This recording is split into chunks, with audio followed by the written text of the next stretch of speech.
back to another live stream tonight.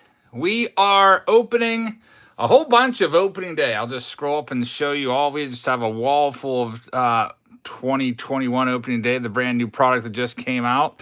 We'll be opening all of this up tonight. Well, actually, not all of them. Some folks requested their boxes be sent unopened. So there's a grand total of 4 cases worth here that we've got to go through.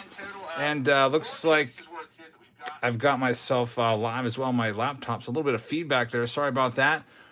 Running around at the last second here. Sorry that I'm about 5 minutes late getting started, but I could not cut story time short to the kiddos, so I had to finish up our book.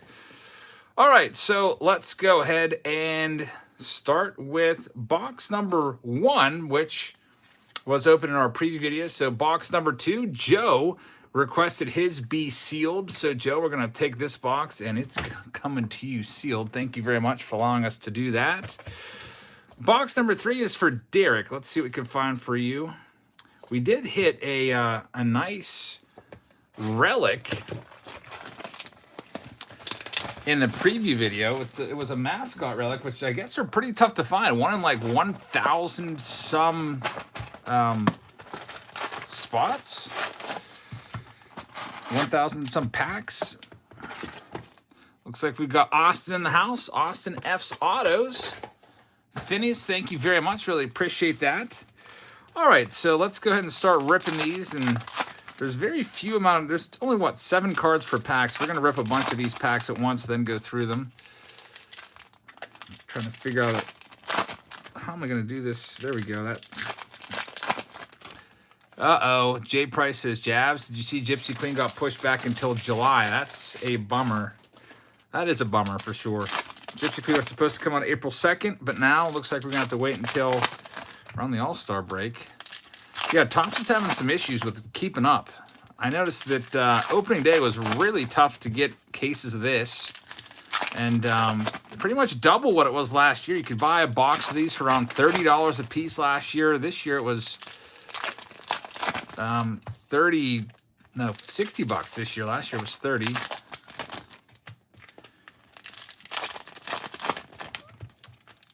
Kenneth says, can't wait for Prism Baseball. I think that usually comes out around July as well. And Jay Price also shares the good news. Mantle is back with Topps. Yes, he is. That's great news for sure. Camille with a $10 super chat. Thank you very much, Camille. I really appreciate that. Hope you're having a great day. Someone just asked how my day was. Pretty busy day as we get through our first stack here. Worked for the first part of the day and then sent out some Patreon packages, filmed 2 videos. There's a Joey Bart. Daily Dose says that Topps had these up for $40. Yeah, they did have them for $40, but do you realize how long they lasted? Literally not even maybe 2 minutes. If you read some of the comments from people that are in these Facebook groups and stuff like that, they said that they got on there right when it came up and they weren't even able to get boxes. So my one of my guys that I buy cases off of said, you should get a lot of opening day this year if you can now, because they're not printing a lot of it. It's going to be really tough to find any. It's Christian Pache. I'm still sleeving the top rookie cards. We're going to add Bobby Dalbec to that list of top rookies this go around. There we go. There's a opening day parallel of JT Realmuto. Those are not... those aren't numbered. Drew says Heritage lasted a long time today. I didn't buy any Heritage. Heritage was $100 on Topps website, and they limited it to just 1 per person. So the price was great. I mean, it's like $50 less than what it's going for and still sitting in other places, but limit of just 1 per person. Last Drop says yesterday was opening day in Japan. Some stadiums had as many as 15,000 fans. How far away do you think we are from having those numbers in the United States? Thank you very much for the super chat. That's exciting to know that life as we used to know it is getting back to pre-virus levels. Some stadiums, like in Texas, they're going to be allowed to do that right off the bat because Texas is wide open for business. They've been 100% open for the past 2 weeks with no mandates or anything like that, and they're doing pretty well. They don't have any spikes in cases or anything, so Rangers are full capacity. So I hope that a lot of places will follow the Rangers' example and do the same. All right, Derek, so a couple parallels, couple nice rookie cards in the first stack. Dallin says that they got a Yordan Alvarez redemption card. Should you pick him, or when should I pick him? I don't know, maybe against a crappy team. Let's Turn 2 says, any hits yet? Quote-unquote hits. Well, the hits in opening day are going to be your opening day parallels. We got 2 of those so far. This is only the first box that we've opened up. First one was the preview. And Camille says, hey, Eric, did Top say which release Mantle will be back in? I don't know if there's like a certain release that's going to mark the return of him. I bet you that we see him on the front of a box at some point. It'd be nice to see him on the front of Series 2 tops, and that could be like the big Mickey Mantle comeback. They could do something. Oh, look at this. We've got a big, thick card right there. That entire pack was a hit. Some of you may have seen what it was, but Derek, you have a hit. And to finish my thought about Camille's question, Topps already released the Mickey Mantle card. They released like a 1961 style Project 70 card the other day. I think it's available for maybe another day or two, so you might want to check that out if you want to pick that up. I kind of stay away from those project cards. I never got into Project 2020. There's Randy, by the way. He's dealing with a sore wrist right now. He's going to try to make it back. Casey Mize rookie card. I guess we'll still sleeve him up. We might as well. Ryan Mountcastle. I'm really excited to see what that hit is going to be. But yeah, I hope Mantle comes back for Series 2, because that's like one of the that's the big flagship. And we'll see. There is Jose Altuve. You got to think they haven't printed Series 2 yet, so that's going to be coming up. They probably start running the presses on that series in sometime around mid to late May to get ready for that. William says that he bets that Mantle's going to be in Series 2. I would agree with you. I think that's a great time to bring him back. But yeah, he's on Project 70. There's a Project 70 Mickey Mantle card. Phineas, I do it sometimes on occasion on my Patreon page, but not that often. All right, here we go. The hit is going to be where is it? It should be coming up at some point.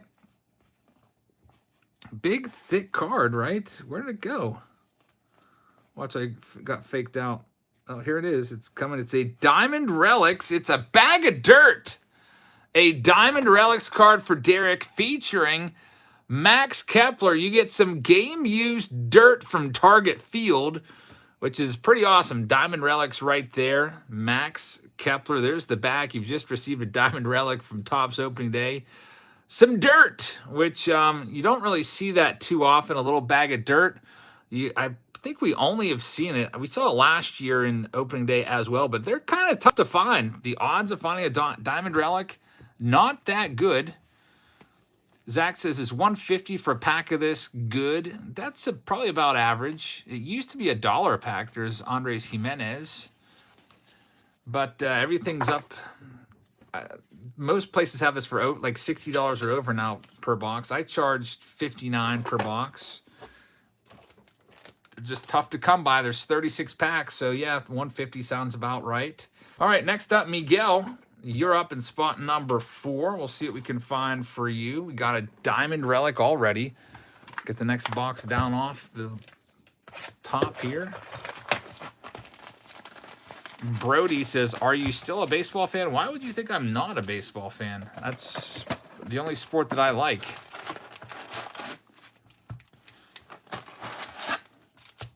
Let's Turn 2 says, gotta love cards. Where else can a bag of dirt be exciting? Yeah. I wonder if we can spot how rare that bag of dirt is. What was it called again? Diamond. We got to get the name of it to get the official Diamond Relic. Diamond Relic. So see if you can spot. Who can spot it? Oh, Diamond Relic. 1 in 655 packs. So roughly 1 in every, like, I don't know, 18 or so boxes. Not very easy to find that one. Dirk with the super chat says, the Mantle 77 Project 70 card is available on Topps until tomorrow at noon. Just looked. Meanwhile, the hunt is on. Dirk, good luck on your card hunt. So if you want to get the first Mickey Mantle card back with Topps since he departed for Panini, check out their website. They've got a Topps Project 70 card of him going right now over there. And it's going to be on sale until tomorrow at noon, probably about 20 bucks. Hypus here says, I think you looked at the wrong one. I may have. You can go back and pause that and let me know. Stephen Brown, I think, honestly, your cards are on the table ready to get shipped out tomorrow. I went back and I saw that there was a couple breaks that from Series 1 that hadn't been sent, so I'm just grabbing all those and sending them out. So that should go out tomorrow. All right, so let's see what we can find for Miguel in his box. In spot number 4, I'm trying to get a feel for how long this break would be. I went back and just kind of looked at how many boxes I opened last year of opening day. There's Pache. And opened 38 boxes last year in our last stream of opening day, and it took me 5 hours. And then I was like, okay, I've got, I think, 72 boxes to do tonight, which would put our break ending around 5 a.m. So on Patreon, I asked if anybody wants me to send them their box unopened, I would be more than willing to do so and happy to do so. And I'll even throw in an extra pack of 2021 Topps cards as a bonus. So I would say roughly half the people jumped on that offer, so we won't be going until 5 a.m. Hopefully midnight at the latest for those of you that are asking when this break will conclude. Tony Gonsolin and Luis Robert for Miguel in there as well. Jonas says there's a destroyed blaster on the shelves of Walmart today. I went to Walmart today as well because it's stock day. I got there a little bit late. Usually they stock, I don't know, a certain time, and I was about 3 hours late. And they had one box of Donruss left. So Donruss retails on the shelves. It was a hanger box, and you're only allowed one box anyway. So I got the last box of Donruss for 2021. I guess I'll do something with that, maybe a retail review. 50 cards in a hanger box. It cost me, I think, like 12 something, $12.50 after tax. There is a Nolan Arenado. So I guess that's good because otherwise, if they weren't keeping it behind the counter, I wouldn't have been able to get any cards at all today. They would have been all sold out. Somebody would have filled up their whole shopping cart with all the Donruss, but there was still one box left.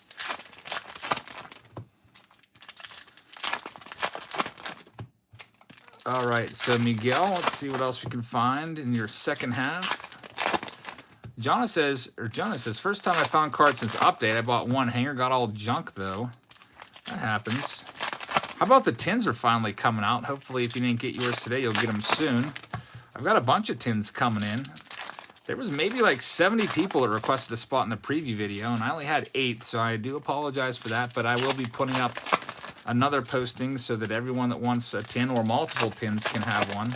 I've got to check how many cases I ordered. It was a lot. Jason says, hey, Jabs, I have 2 boxes. Could you send one sealed? Jason, thank you very much. Really appreciate that. Let me see what number you have, and I will make that note right now, looking off to the side. You got spots 49 and 50, so we will make that alteration here in a second. Thank you very much. I've got, I don't know if you got the message yet. I can't remember if I sent some of your stuff either today or at least it's packaged up ready to go. I didn't get everything out today that I wanted to. There's a big stack of boxes sitting here. Yours, I think, Jason, is... Oh, look at this, Jason. I'm going to cover up your address. But, Jason, your breaks are ready to go right here. This is the way I do it. I write the address on there, and then I bring it up here. So your cards are ready to go from past couple breaks. I think your Donruss and Topps break are in there. But, yeah, we'll change that right now while I've got you on my mind. So you said you wanted box 50 cent sealed. I will do that right now. One sealed. Made a little note so when we get to spot 50 and who knows how long, we will remember to do so. Isaac says, do I have any 2009 baseball cards? Good question. I do not know if I have any 2009. I'll have to look on my shelf. 2009, I just did a box of update for 2009. There's the big slugger Bobby Dalbec. So Jason, yeah, you'll get a message from Stamps tomorrow morning when I print those out. Chris's Break says, when are you sending out April Patreon packages? Can't even talk. Well, since you're on the $99 tier, I can't give you the exact time because I ordered a bunch of cases of Heritage. There's an Alec Balm. You'll be getting 2 blaster boxes of the brand new 2021 Heritage in your $99 tiers. I always try to give you the newest stuff that I can get my hands on. And I gotta contact the guy and see when those are coming. As soon as they come in, I would like to get them shipped early in April just to get them done. Daddy Daughter back on the Patreon package monthly list says, got the Jabs package today. Was happy with it as always. Thank you very much, Daddy Daughter. Hopefully you got some good stuff out of those Topps blaster boxes. Getting a little bit low on those, so I'm gonna have to order more cases of those. Or I'm trying to think what's coming out. So we got Heritage for April, and then we'll see what's up after that for May. As we finish off Miguel's box. So far, nothing crazy going on here in terms of major hits. There's a nice Blake Snell now on the Padres. Casey Mize rookie card. He just made the rotation, so congratulations to him. We'll see what he can do in a full season. All right, Miguel, that's your box. Thank you very much. Get your cards all put in the 5,000 count box. I can go sleeve them up at some point this weekend.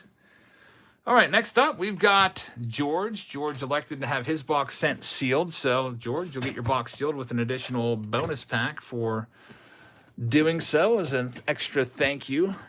So that takes us now to box number 6, which is Kyle. Best of luck to you. Isaac says, do I have any 2009 update? I did that in a Throwback Thursday, and those all went to, I forget who. Chris says the Yankees sent Davy Garcia down. Well, it might be a service time thing. I'm not exactly sure. The guy's got some nasty stuff. Keith, thank you very much for the kind words. I really appreciate that. Heather's not here tonight, but she just left here not too long ago. We had pizza and hung out for a little while.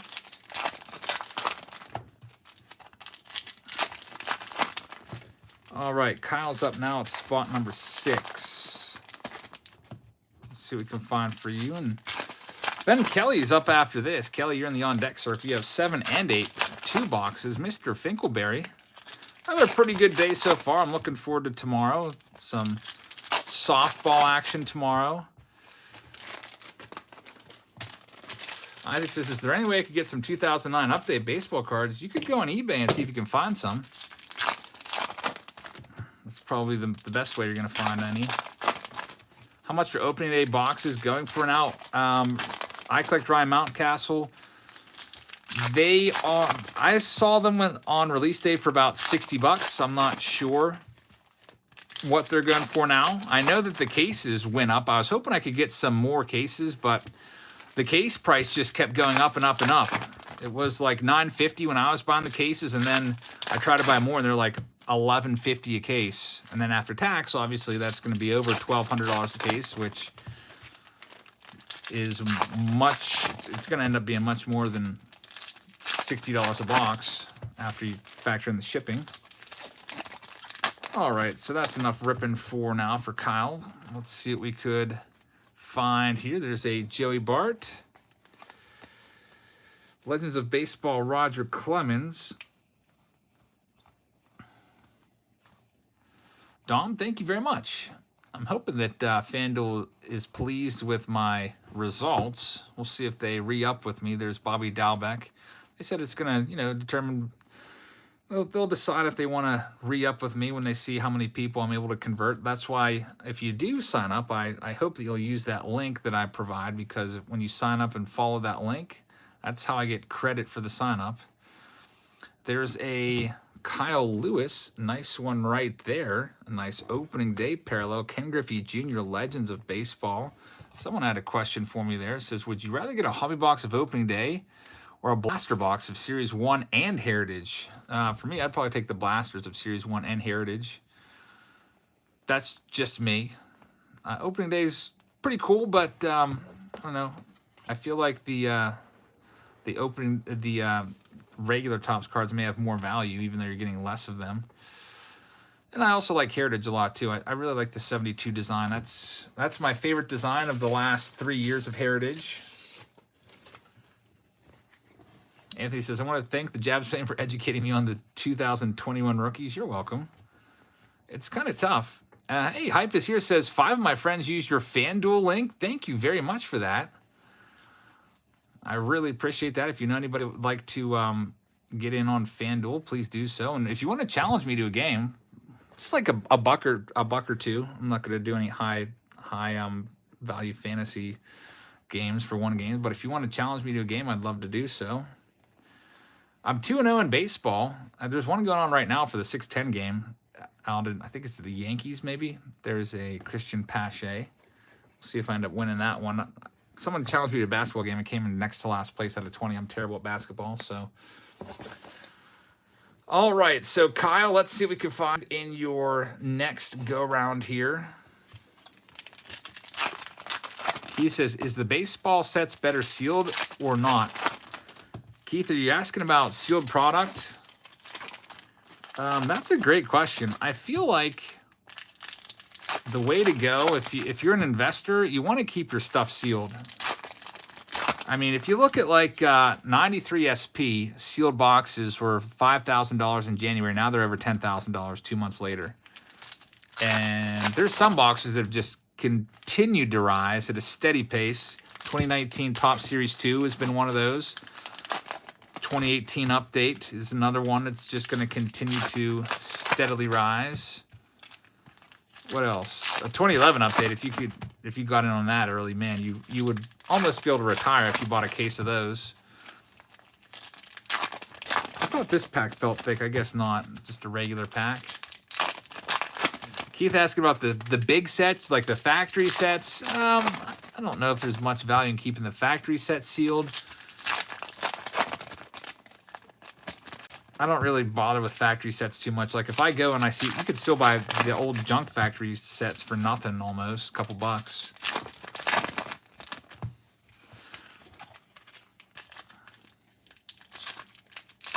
All right, here we go, Kyle. Your box is all broken open and ready to go.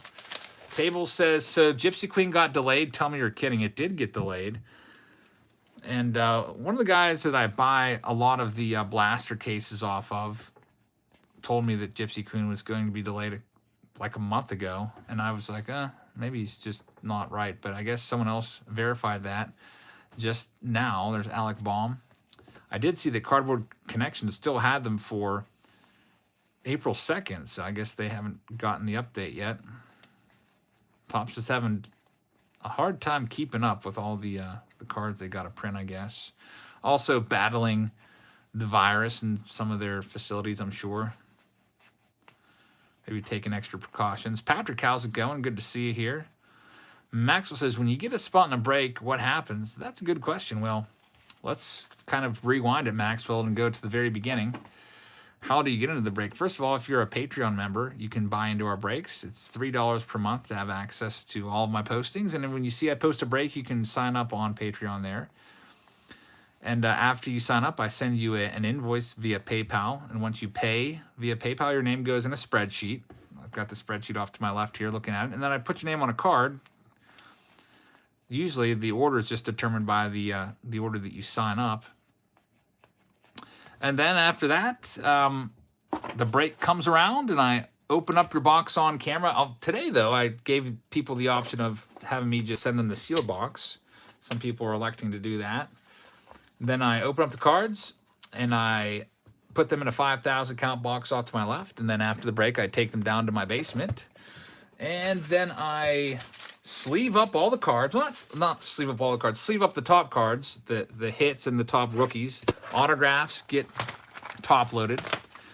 Top value cards get top loaded as well. So if you have like a nice, say they have like an Alec Baum numbered card or something like that, that would go in a top loader. If you get a card worth a few $100, that goes in a one touch. So you can get it graded right away if you want to. And then after I get them all sleeved up and team bagged up, there's a little stack of cards all in team bags with your name on the very top. For a second there, I was like, what the heck? This looks like a shoe print. Doesn't that look like a shoe print on this box, to the inside of the box? Interesting. I'm going to have to look at the other boxes now. Weird. But yeah, so your name gets on top, and then I have shelves. Like, I have a huge shelving unit downstairs. It might be like, I don't know, 25 feet long shelving unit, and I have it all organized alphabetically. Your name goes on there, on whatever shelf. Like Kelly would go on the K shelf. And then get your cards shipped out within 30 days, usually. It's a boot print, says people. So that's weird. A boot print on the box. I'm guessing that box maybe just fell on the ground before it got all folded up and someone stepped on it, and then it still got put into the machine to fold the box up. Brandon says, sell shoe print box on eBay. Definitely a one of one. Yeah, I noticed that. I was like, what is that even from? Terry says, the Dalbeck base auto is selling for $100 plus. Yeah, it's been, this card's been really hot, and it's just spring training, so you got to be careful. I hope his cards stay hot, but I don't know if I'd be buying them right now. It's probably not the best idea to buy high, like when a player's like super hot, and not a good idea to buy. It's usually a good idea to buy when a player's cooled off, like if you would have been buying like Vladimir Guerrero Jr., who's been kind of down, Gavin Lux has been down, guys you think are going to rebound. Yordan Alvarez has been down. If you're still a believer in Aristides Aquino, his cards are like 90% less than they used to be. His cards were real cheap. If you think he's going to battle back and be good. Isaac says, how do I get cards? Sign up on Patreon. You can choose your monthly package there. You know, most people are on our most popular tiers are the $51 tier where you get a blaster box and is it five extra packs per month. The $99 tier is super popular as well. You get 2 blaster boxes, a fat pack, and 6 packs on there. That's a very popular one. I've got special boxes that I order every month from Uline that nicely fits the packs and the blasters. It's like the perfect size. It's a crush-proof box too, so if the mailman had sat on it, that would still be fine. Lisa says, I'm on the $51 tier, and I love it. Lisa, thank you very much. I also bought crush-proof boxes for the $51 tier as well, so that the mailman could step on the box and it would still be safe. I think the box is rated for up to like 150 pounds or something like that of pressure. I used to send them in like 400-count boxes, but then somebody said that a couple of their cards got dinged, so I'm like, well, we're not having that happen again. I went out and bought a whole bunch of boxes to keep everyone's cards safe. They're called Crush Proof. They're on Uline. They're really nice. I like them a lot. So let's see what we can find for Kelly. This is Kelly's first of 2 boxes.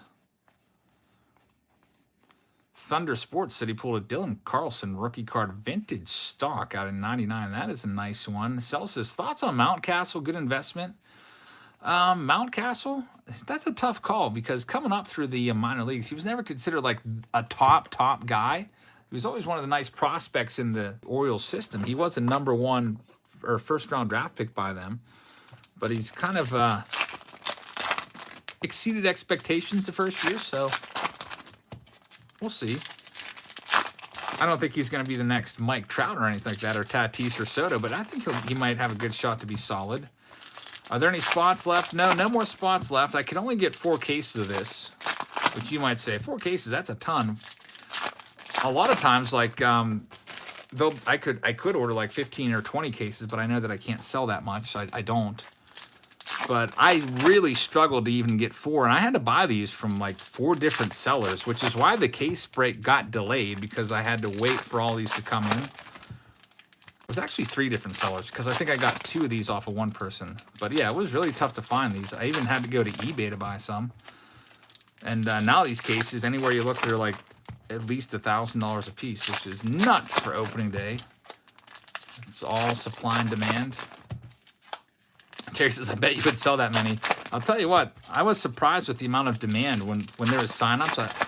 Only about half the people that wanted a box got one, so it's really tough to find cards right now, and I'll do my best to keep getting cases and at least keep filling that little spot where I can get you cards every month for those of you having trouble getting them. They're tough to find just one. And if I buy in large quantities, like I just buy huge cases of blasters, just split them up that way amongst you guys. It's an easier route than paying like $30-some a blaster a piece on eBay. Let's see what we can find in here. Degrom says, are you baseball only? I am baseball only. I occasionally stray from baseball to other sports, but 99% of my videos are baseball. I just don't know much about other sports, so I just stick to what I love and what I know. Patrick says, are opening day worth more or less than Series 1? They're usually worth about half. Last year, Thomas says, is there a short print card like Robert was last year? I'm not sure if there is or not. That's a good question. Robert was the big hit last year. Dustin says, I'm shocked. I went to a card store and opening day was $65 a box. That's what it is at my LCS. I think it might be 60 at my LCS. Well, after tax, it's 65 if you think about it that way. But yeah, this is a super, super hot product right now for sure. I was able to sell mine for $59 a box, free shipping. So that's basically I'm selling it for like $50 a box plus $10 to cover the shipping and fees. If it's $35 a box at your LCS, that's less than Topps was selling it for. You should buy all of them. That's a great deal.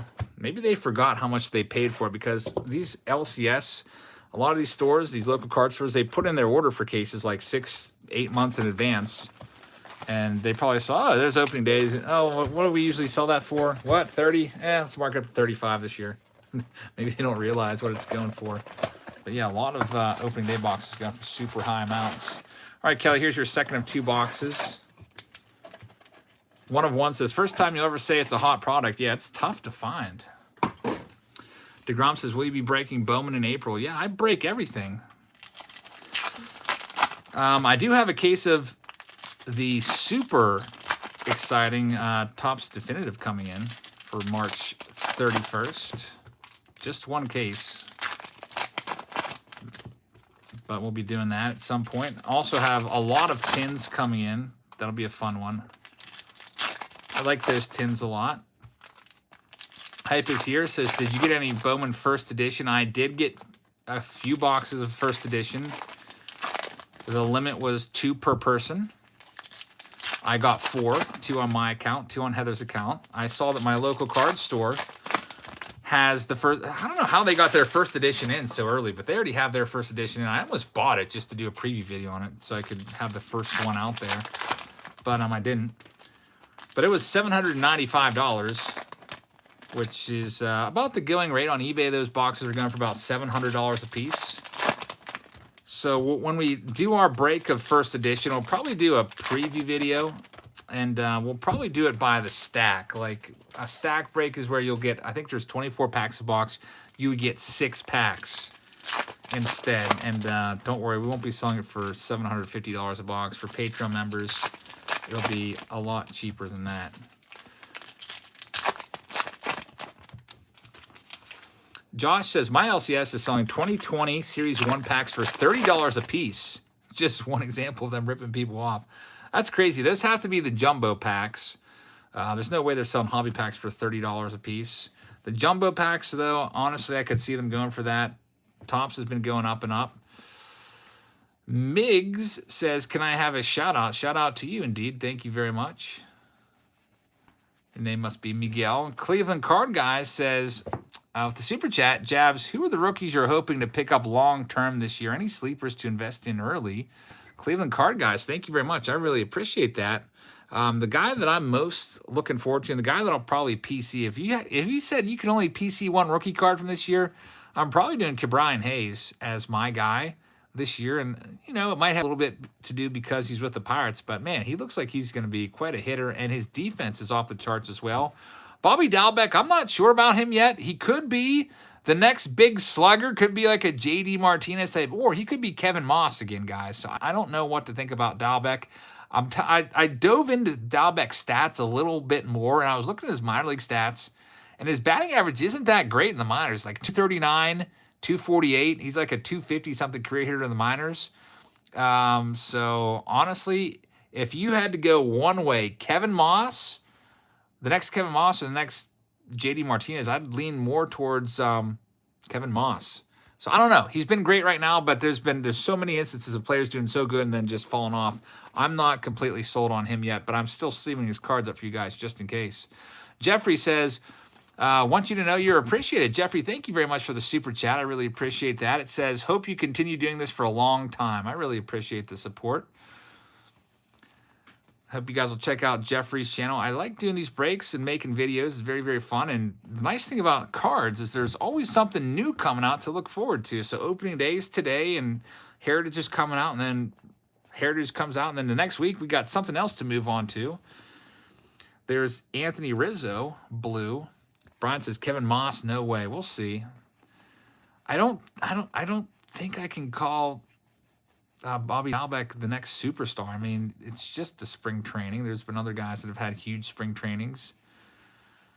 We'll see. Watch him hit like 50 home runs this year. But I don't know. I put some stock into minor league numbers as well. Like, I don't feel like you're just an average minor league hitter with power and then come to the big leagues and are just like a major star. That doesn't really happen too often. Kevin Bass, I remember him. Good old Kevin Bass from the Astros. Quinn says, is it bad that my LCS sold out of sleeves? I don't know if there's a sleeve shortage right now.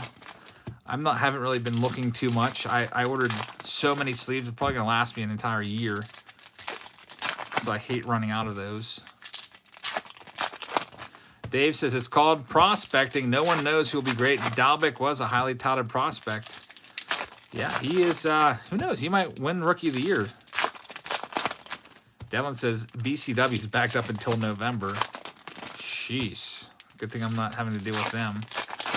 Thunder says, do you remember when Nelson Liriano, or Francisco Liriano, homered? I do not, off the top of my head.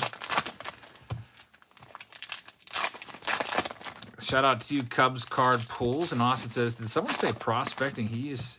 All right, Austin. What's the lowdown on Bobby Dalbec? What's the lowdown on him? Degrom says, what about Mickey Moniak? Remember Mickey Moniak, #1 pick by the Phillies? He was supposed to be the next big deal. He's still not in the big leagues. Let's check out Kelly's last box now. Last portion of her box. Or his box. Sorry if I got that wrong. Let's see what we can find the rest of the way. Christian Pache. Casey Mize has been terrible. I think Casey Mize may have some hope, though, because he's got crazy strikeout numbers and low walk numbers, which is what you want if you're a pitcher, obviously. There's a Mike Brousseau. It'll be interesting to see which one of these rookies breaks out.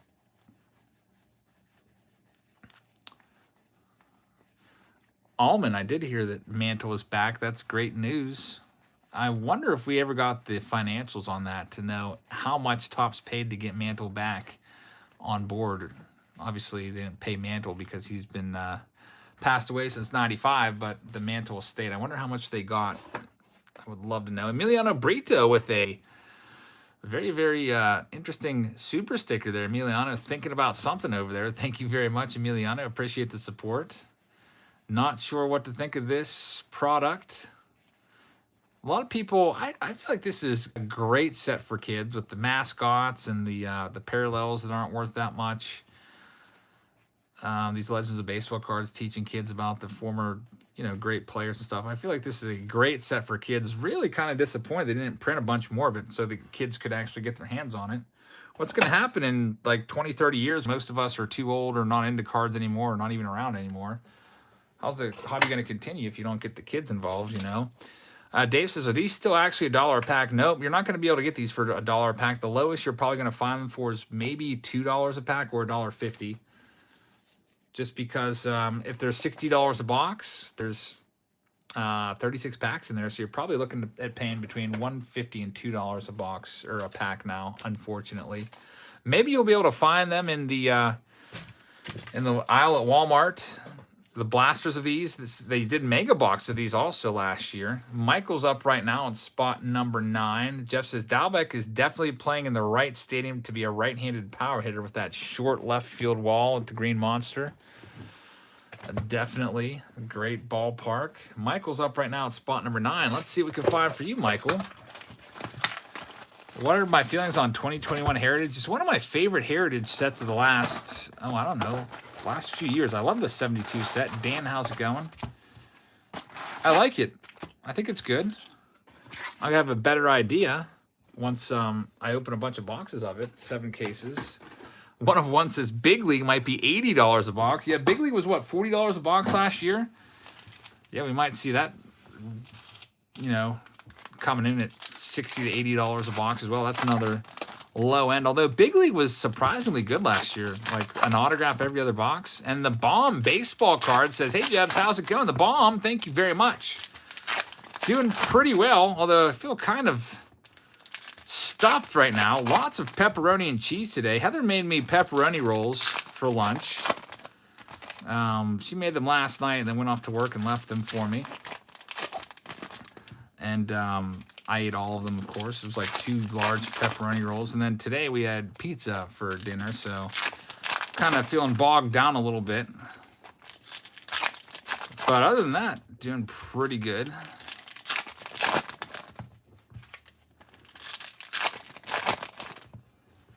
Jesse says, who are the sleeper rookies in 2021 Topps? Maybe guys that people aren't even sleeving up. Guys like Brady Singer or something like that.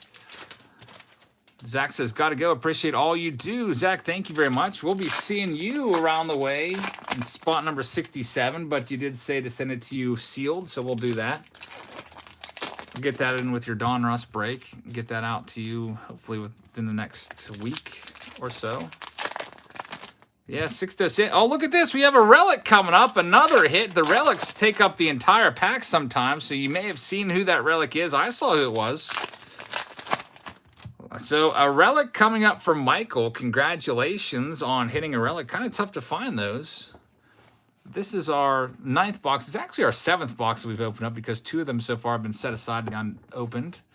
And 2 Relics in the first 7 boxes isn't too shabby. Colin, thank you very much. Really appreciate that. Lisa says, I sleeve up every single rookie I get because I guess you never know who's going to be the next big breakout. There's Ryan Mountcastle. Chris says, Dalbec is the next player to hopefully pass Aaron Judge for the most homers. Austin says that Nick Madrigal will be amazing, so keep an eye on that name, Nick Madrigal. He's got a rookie card in 2021. David says that Tariq Skubal is a very good sleeper. Yeah, who knows? Maybe he'll be better than Casey Mize. Skubal definitely is a top prospect in the Tigers system. We'll see what he's got in store. Tigers have a nice look rotation this year. Who's in the rotation this year? I think Julio Teheran's in the rotation this year as well. Michael Fulmer, I think, is pitching out of the bullpen this year. I'm not the biggest Tigers fan, so I'm trying to think. Casey Mize is in there. Allman says, I bought all my hobby boxes already. The only one I need is 2021 Bowman. Steel City has it listed for $340. Crazy expensive. And honestly might go up. Austin says that Madrigal is a high average, low K hitter. That's what you need, someone who puts the ball in play. Speaking of Tigers, there's Casey Mize, followed up by Joe Adell. Nice 2 rookie cards there. And there's the Relic. Blake, thanks for joining us. It's a Gary Sanchez game-used Relic. So the Relics are pretty cool. I don't know what the odds are of finding a Relic are. I probably should have looked that up last time. This Relic, the Relic contained in this card is not from a specific game, event, or season. It's just a nice Relic right there for Michael. Congratulations on that. Odds of finding a Relic? Let's find out. Let's sleeve up the Bobby Dalbec. Let's see there. Opening day is 1 in 9. Printing plate is 1 in 4,625. Hey, if anyone knows math, you can figure out how many boxes they made of this by using that printing plate number and finding out how many packs they made. It shouldn't be too much math, but let's see here. The Relics are roughly, there's chat covering up now. Opening day Relic, 1 in 228. Not too bad right there. So, yeah, about 1 in every 7 or 8 boxes. Josh says, what are the odds of making $40 back on one of these boxes from Topps? I don't know, probably not super good. You got to hit all the good rookies, and you got to probably hit a nice opening day parallel of one of those rookies as well. But if you're a collector, you're not looking to get your $40, $50, $60. Some people paying $70 a box for these on some of these sites. You're not looking at all of your money back. You're just looking to get the set put together. So, set shouldn't be too bad to put together. What did I say there was in this? 220 cards or something like that? I can't remember off the top of my head. All right, Michael, so you got a relic. Let's see what we've got in the rest of your box.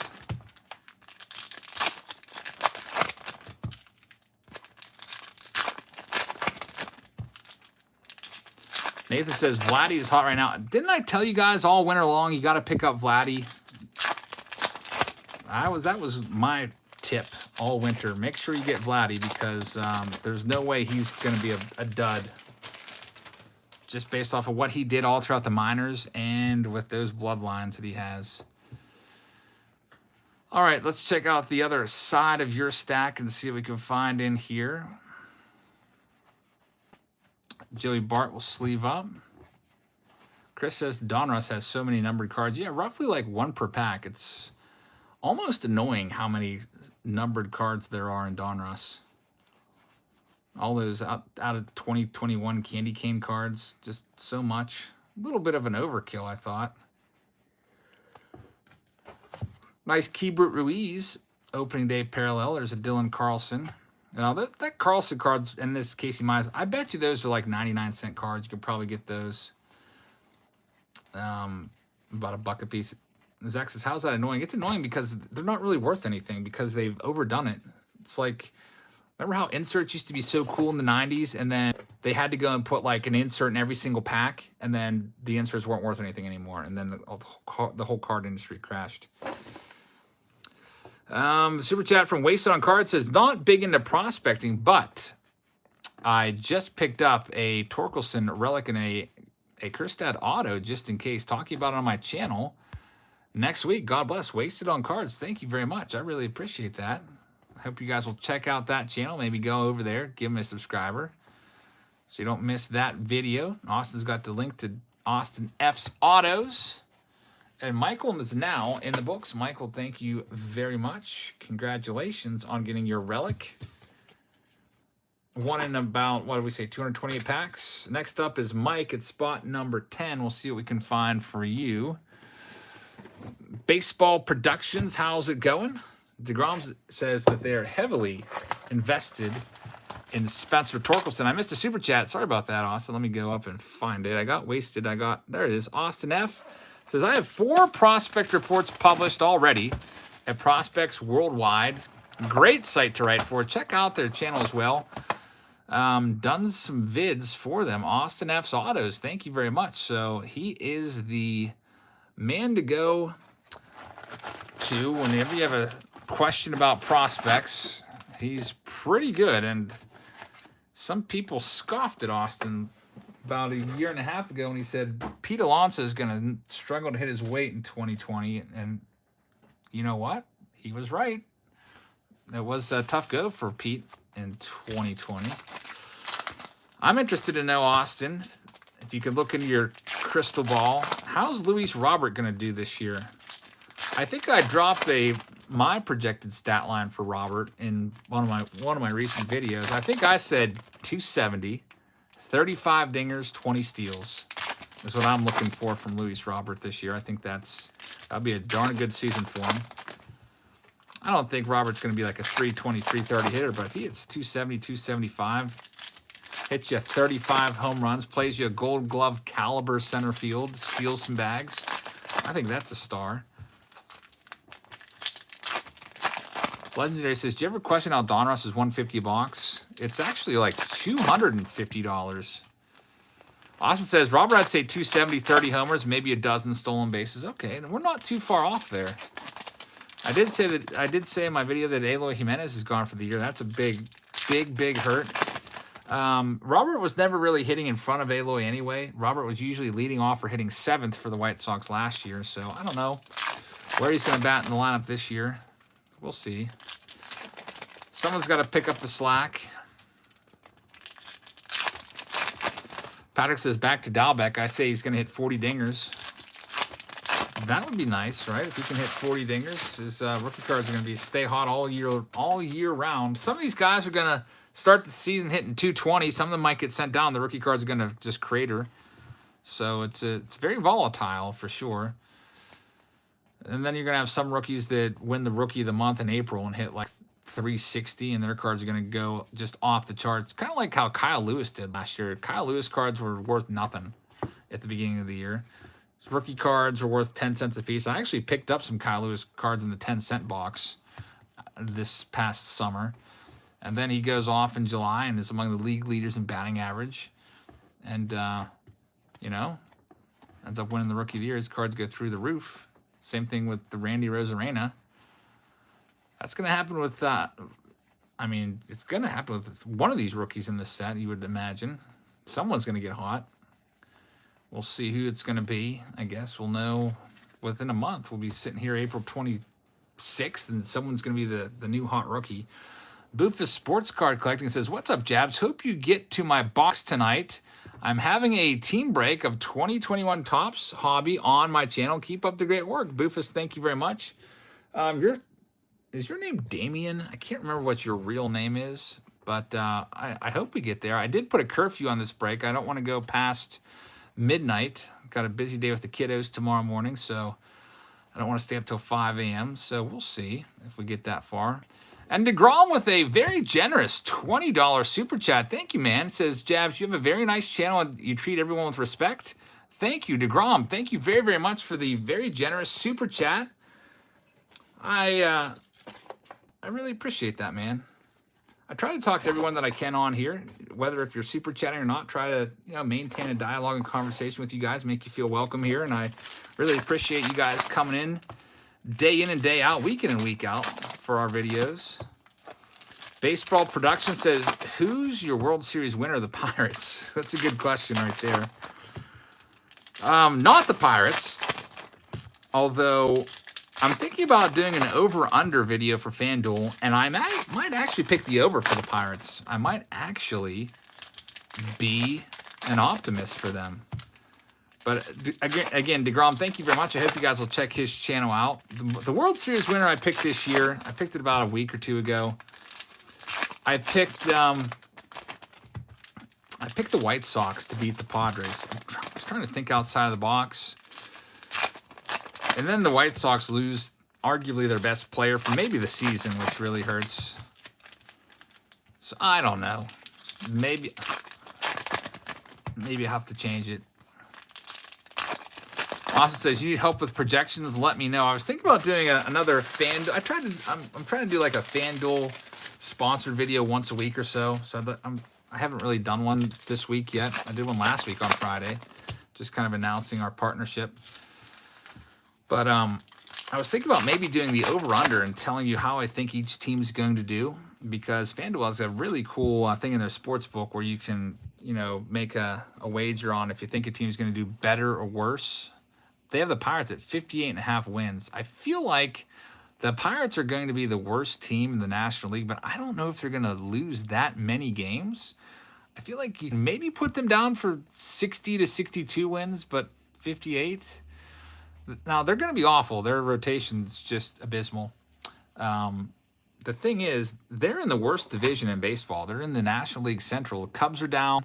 Brewers are down. Reds are down. Cardinals are still pretty good. So, I don't know.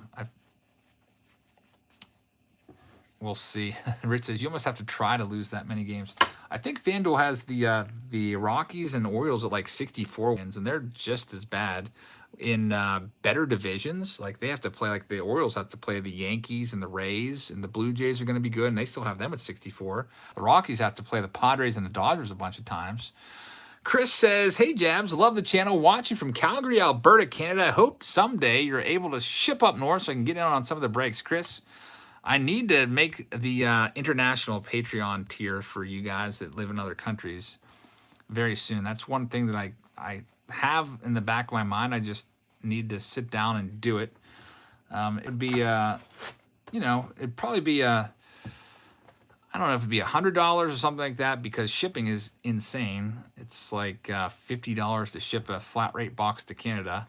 So it'd probably be around $100, and it's like $96 to ship a flat rate box to Australia. So it would probably be like a flat cost where the international people will all pay the same price, but depending on what continent you're on, you'll get different cards. Like you'd get less cards if you're in Australia, for example, because the shipping is way, way more. But you get more if you lived in, say, Canada, because that might be one of the cheaper international options. So, Mike, you're in the books. Thank you very much. We're moving on now to our next contestant, and that is Jason. He's got 2 boxes. Jason has 11 and 12. Let's go ahead and rip these open for you right now. DeHoff says, hey, Eric, got your package. Beautiful pack, sir. Thank you. DeHoff, glad you got them. I can't remember what tier you're on, but I'm glad that you enjoyed opening those packs up. Let's see what we can get now for Jason in his pack right here. It's about time to start planning for April packs. I'll probably put an opening day pack in everybody's. $99 tier. Okay, glad that it arrived safe and sound. Hope you enjoyed the blaster boxes. Next month, in April, you'll be getting 2 Heritage blasters. As I've got a whole bunch of cases of those ordered. Usually, if anybody wants a blaster case, you can go buy it. They're like usually around $900 to $1,000 for a blaster case, which works out to probably, I forget what it is, like $25 a blaster, but it's cheaper than paying $30 a piece or more on eBay. Tony says, outside of Hayes, which pirate are you most excited to watch develop or bounce back? Man, that's tough. Not a whole lot of not a lot of options out there. You got O'Neal Cruz. I'm interested in O'Neal Cruz because I think his power could. Oh, we've got a relic here. Let's hide this one. There's a good one coming out of this one. A very thick card right there. So I used Tariq Skubal to cover him up. Austin's looking forward to the TTM. Hector, you'll have to send me an email. I don't think there's anything else on my H shelf. So if your real name is Hector, you either didn't provide an address or provided the wrong one. We'll have to look at it. All right, Jason, here we go. Let's see what we can find for you right now. Opening day, Jason has less value than regular. About half as much. There's Pache. Austin says the Pirates messed up by trading Shane Baz. Yeah, they messed up by trading period for Chris Archer.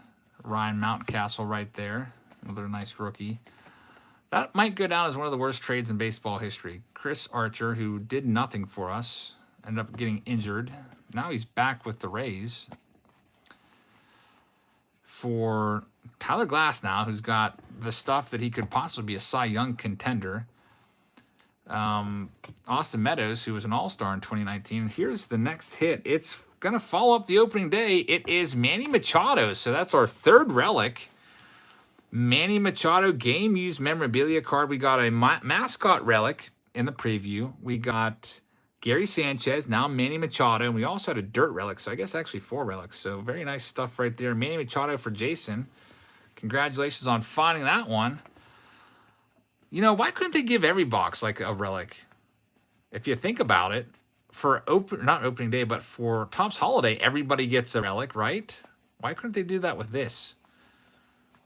I feel like that wouldn't have been too tough of a stretch.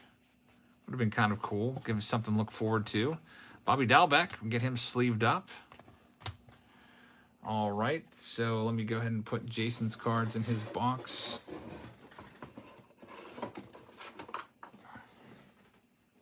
Next stack. Thomas says Tatis Jr. for James Shields might be the worst. That was a terrible trade. That would push boxes like $80 each, says Cameron. Do you really think a Relic is that much, though, to make? I feel like, I don't know what it costs them to make a Relic, but it can't be all that much if they could put 10 packs in a holiday box and charge 20 bucks for it, and one of the cards in there is a Relic. I don't think that it would be that much more. It probably only costs them like 50 cents to make a Relic card.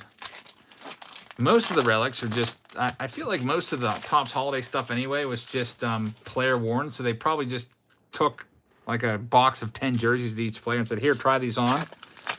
And then they put them in the, I don't know how they make it. I would love to go to Topps factory and do a video of how they make Relics and stuff like that. I wonder if they do it by hand or if they have a machine that they feed the jersey into that cuts them all up into little 1 inch by 1 inch pieces.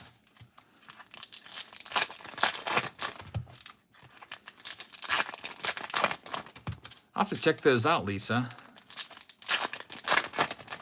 All right, so Jason, here's the second half of box number 1. Chris, the Topps factory is in Pennsylvania. It's over on the eastern side near Philadelphia. If they ever wanted to invite me in to go behind the scenes, I would be all about that. I don't know if there's like secrets that they don't want to reveal or stuff like that. There's Casey Mize. Their main competitor there is Panini, so I think Panini pretty much has everything figured out. There's a Monte Harrison. Joey Bart still getting sleeved up, I guess, for now. He's a candidate to maybe fall off that top rookie list. I think I have him like number 7 on my rookie list. I'd really like to find a printing plate tonight. 1 in 4,000 packs. You'd have to open up a lot of boxes. Like, man, I don't even know how many. Over 100 boxes, more than likely. All right, Jason, let's check out that last little stack.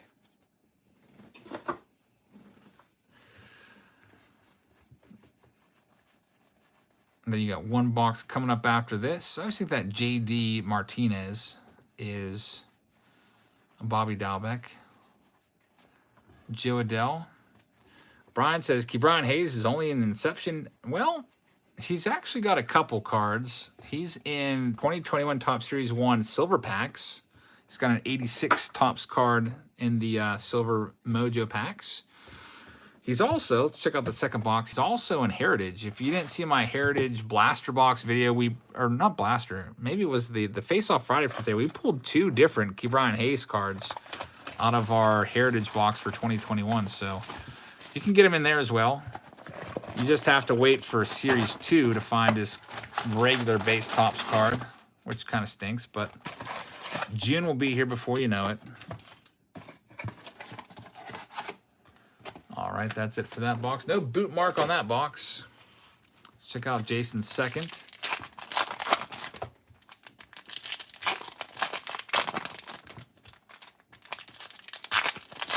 PA Posse is on deck. Spot number 13 out of 72.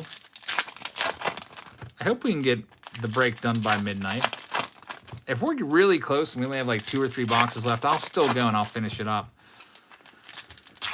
Give you an idea what's coming up. I have a baseball card store video all done from Florida. It's called Hollywood Collectibles. I just have not had a chance to upload it because of the new stuff coming out. So that'll be coming up at some point over the next week, hopefully. We've got Face Off Friday tonight, which if you didn't see that, it's up right now. I put that up around 7:30 Eastern. We've got Saturday Showdown tomorrow. It's going to be with 12 boxes of Inception, so that'll be a good one. Inception has at least 2 parallel cards per box. You might get a third if the autograph is a parallel. So lots of opportunities. Should be a fun one. I'll just do that standalone because I can probably do that video in like 15 minutes since there's, you know, only 12 boxes, 1 pack per box. Also, as the bonus for this week, everybody in the break gets a box of cards from my garage. This time it's a large flat rate box. Most of you guys that were in last week's Saturday Showdown probably already got your Saturday Showdown flat rate box. It was all ready to go. All I had to do was print a shipping label and slap it on there. That's probably what we'll do for the Saturday Showdown from now on. make sure nobody goes home empty-handed. Radio Infinity, we also had a Manny Machado relic and a Gary Sanchez relic as well tonight. No crazy stuff yet. No one-of-ones or anything like that. No printing plates. The walk-off wax boxes, David, those probably will be on Monday. Probably do those on Monday. Andres Jimenez is a nice one. There's 29 boxes. I opened one of them for myself, so that would probably be about an hour and a half live stream or something like that. Nick Madrigal's in there as well. Benicio says, what's the difference between Topps flagship and opening day? Well, the big difference is you get this logo on it. See, every card has opening day on there. And they're worth about half as much because they're cheaper. Cheaper to make, less cards in the set. They're just overall just, I don't want to call them, you know, I don't know if cheap's a good word, but they're low end. We'll just call them lower end than regular Topps. I don't think there's any foil on any of the cards except for the opening day parallels. All right, Jason, here's your second box. Let's see what we can find for you. And Jeff says, aren't the opening day cards on a thinner stock cardboard? That's a good question. I haven't noticed that. They are paper thin. Check out that. It would be interesting to kind of compare that. Now that you raised that, let's see that right now. Jeff with a very good point. Let's see if we can see the difference. I still have my opening day complete set that I put together live. Remember this? I opened a whole bunch of blaster cases trying to put together the set live, and we did it. Let's see. So here's my opening day complete set. We'll just pull the last card out of here, which is card number 330. Let's compare it to, this is my regular set. It's tough to tell. I don't know. Do you see any difference? If there is a difference, it's very, very minute. Can barely tell, but yeah, they definitely are on a thin stock. Maybe they're slightly thinner, but I can't really tell the difference. Maybe you guys can. But good point there, Jeff. You're probably right. Tyler says, Vladdy just hit a dinger. I wonder if I had him on my fantasy team. If somebody challenged me to a FanDuel game, the 6-10 game. I can't remember if I had him on or not. The day before, I had Bo Bichette as my MVP, which is the MVP. You pick the best player that you want to have the most points. Their points are doubled. Whatever points they earned are doubled. Bo Bichette hit 2 dingers, so I think he alone got me like 87 points out of the 100 that I needed, and I just totally wiped the guy out. Bo Bichette alone beat him. Benicio likes the mascot cards. He doesn't have a single one in his collection. Well, opening day has got you covered for mascot cards for sure. There's a lot of them in here. We've got that whole mascot set with 24 different mascot cards. It's, there we go, Rosy Red. Who wins the 2021 Rookie of the Year, says Sammy. I'm hoping Cabrian Hayes wins it in the National League. In the American League, I'm not so sure. Maybe, did Madrigal, is he still considered a rookie? I have to look at the rookie limits and see. I think Casey Mize is going to be good too, but I don't know if he exceeded the rookie limits yet or not either in 2020. I think Mize might, if you give Mize 180 innings pitched, he might strike out 230, 250 batters. There's a nice Gavin Lux. Zach says Mize Rookie of the Year and Cy Young Award. So obviously you love the Tigers or just Casey Mize. That's a pretty bold prediction right there. The pass shave for Jason.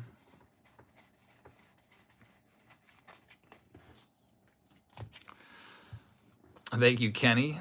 Jordan says, what's the best hit so far? Guys,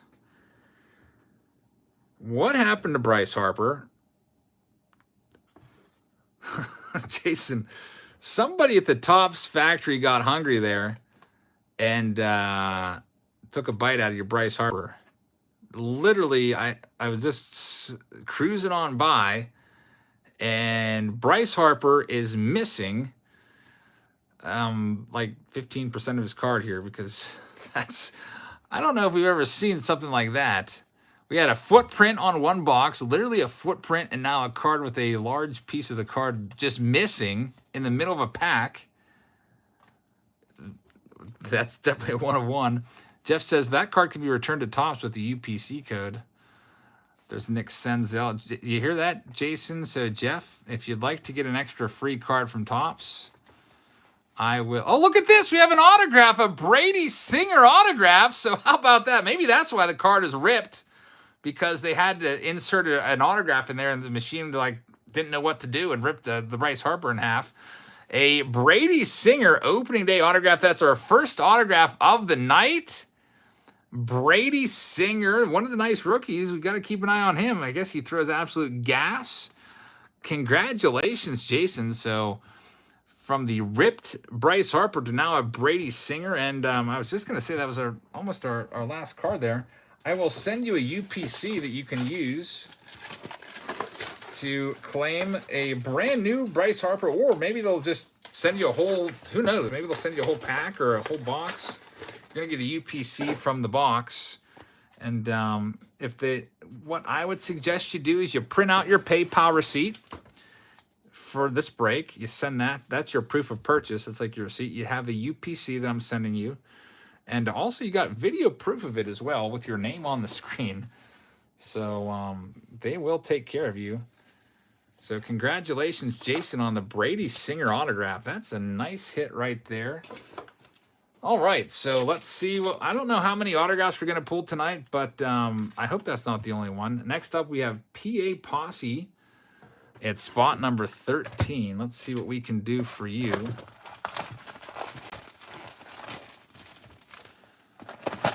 Chances of finding an autograph? Oh, man, I have no idea.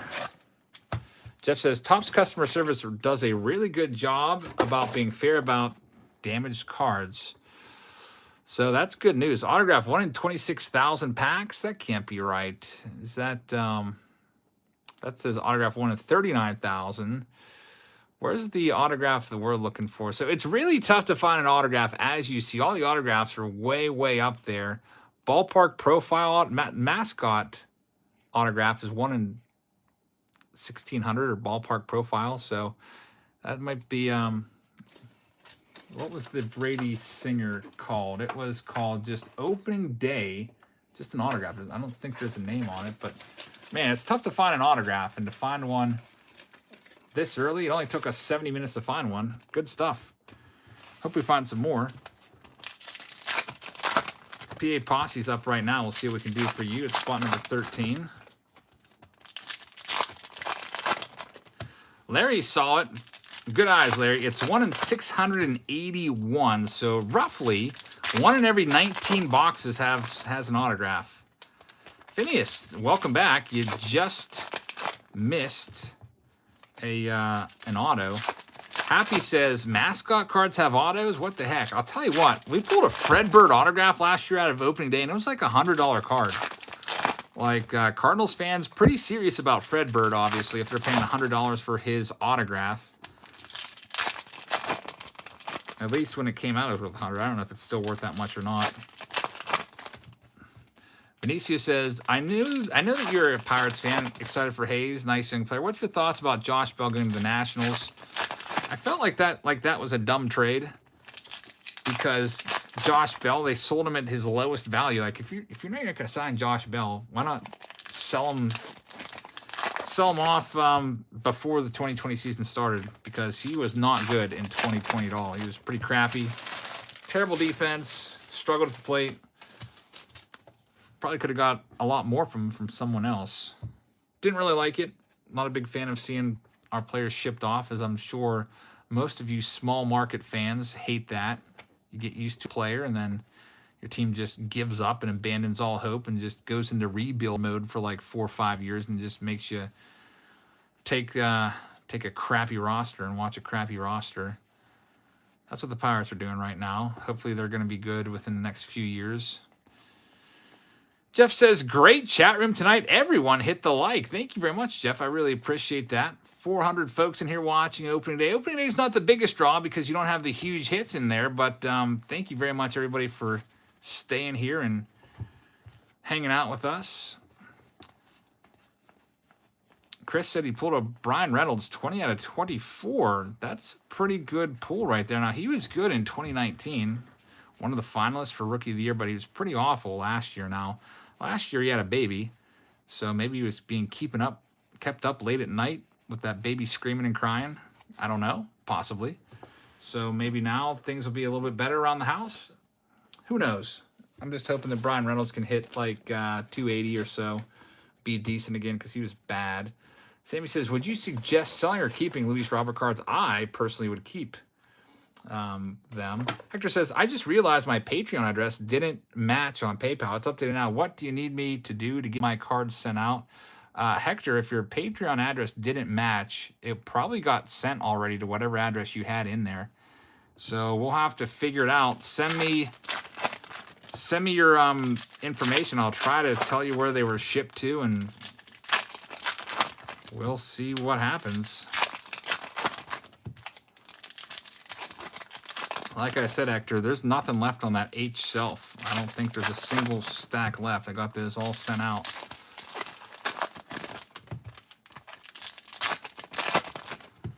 All right, PA Posse, let's check out your other side of your box.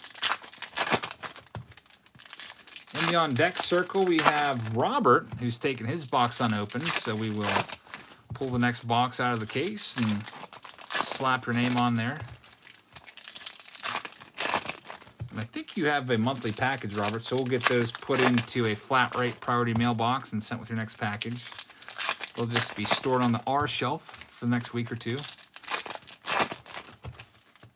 I'd love to get the, once I get all my Heritage cards in, that will be full steam ahead on the Patreon package. So I want to give everyone a Heritage pack in their April edition. So I've got blaster cases. I've got what I call 8/24 cases coming in, which are basically the retail cases. There's 8 boxes, 24 packs per box. I've got those coming in.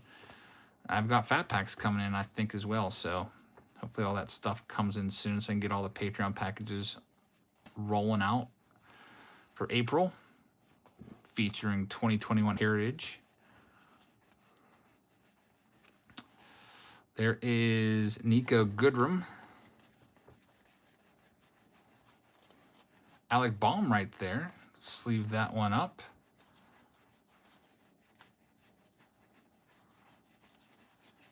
Nothing crazy in this stack. There's Mike Trout, who's always a good one. Let's check out this other one. See if there's an autograph hiding in here. 1 in 19 boxes for the autograph. That was just some quick math. I think I'm around the right spot. There's Ryan Mountcastle. Dylan Carlson, rookie card. Christian Pache's a nice one. Keep your eye on him. We'll see what he has in store. Really good fielder, by the way. He's probably going to win some gold gloves. He might be kind of like Andrew Jones. I don't know if he's got the same power as Andrew Jones, but he might look like him out there. He can go and get everything. Andrew Jones was the best center fielder in baseball during the 90s. Would win gold glove after gold glove every year. Complete the boxes. Did you order GQ blasters? Topps had to cancel the pre-sales, which stinks. I tried to complete in the box. I asked my case guy when I was ordering all of the Heritage, I was like, how about Gypsy Queen? He said, Gypsy Queen's been delayed till summer. So I was like, all right. And just ordered the Heritage. And now it's been confirmed. It is delayed. All right, so our next box is, we got 2 boxes here for Robert. And Robert requested that these be sent to him sealed. So Robert, you can leave them on your shelf. Let them appreciate and value, or rip them yourself. These exact 2 boxes will be yours coming your way. The next 2 boxes out of the case. Now that takes us to our next contestant, which is Mandy. Best of luck to you, Mandy, in spot number 16. Let's see what we can find for you. Caleb says, is it worth buying opening day compared to Topps flagship? Personally, I would rather have Topps flagship than opening day, but opening day can be a fun rip For those of you that don't want to pay $100, what's a hobby box now of Topps flagship series 1, like $160? If you want to avoid those super high prices and you just want to put a set together and still have basically the same design, all the same rookies in there, you might want to go for an opening day box if you're on a card budget. Mandy's up right now. Let's see what we can find from Mandy in spot number 16. And in the on deck circle, we have Eric, aka Southpaw, coming up.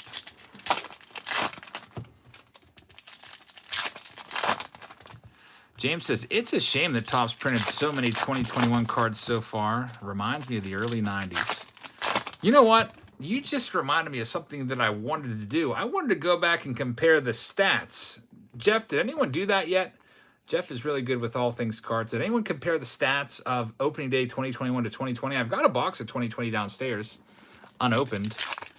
Could look at those numbers and see like what the printing plates are. That would be a dead giveaway. I think they're both the same amount of cards. Jeremy says, I got a Series 1 fat pack at Barnes & Noble today. That's pretty good. I've looked in my Barnes & Noble a few different times, and I've never found any card at all, except for, like, Yu-Gi-Oh! And, like, Magic the Gathering stuff. So they don't carry cards around here. Radius says, I hope you have a bottle of water. I do not have any bottles of water. I should probably invest in some. Should have a case of water underneath my break table here. That'd be a great idea. I did have a nice big glass of water before going live. So, read the kids their bedtime story. And then had a glass of water and came right in here to do that. Jeff says, haven't seen the production numbers, but yeah. I'm wondering how they compare. Another thing, too, Jeff, is Heritage. I haven't heard too much about Heritage. It'd be interesting to compare Heritage last year. Why didn't I do that in Face Off Friday? What was I thinking? I had the boxes right in front of me, at least the blaster boxes. We could have compared if they made a whole bunch more blaster boxes of 2021 compared to 2020. Now, they did that for Series 1. Way more blaster, almost double the amount of blaster boxes from 2020 to 2021 for Topps flagship. I didn't even think about that when I was opening those blasters earlier today. There is Zach Gallen and another opening day parallel. That one's Jock Peterson. He's no longer on the Dodgers, now playing for the Cubbies. How many total cards are in the set? I think it's 220. I think I said 220 in the preview video. So not as many as in Series 1. You can probably easily put the set together from maybe a box, maybe not quite with all the inserts. It might take you about a box and a half, 2 boxes to put together the whole set.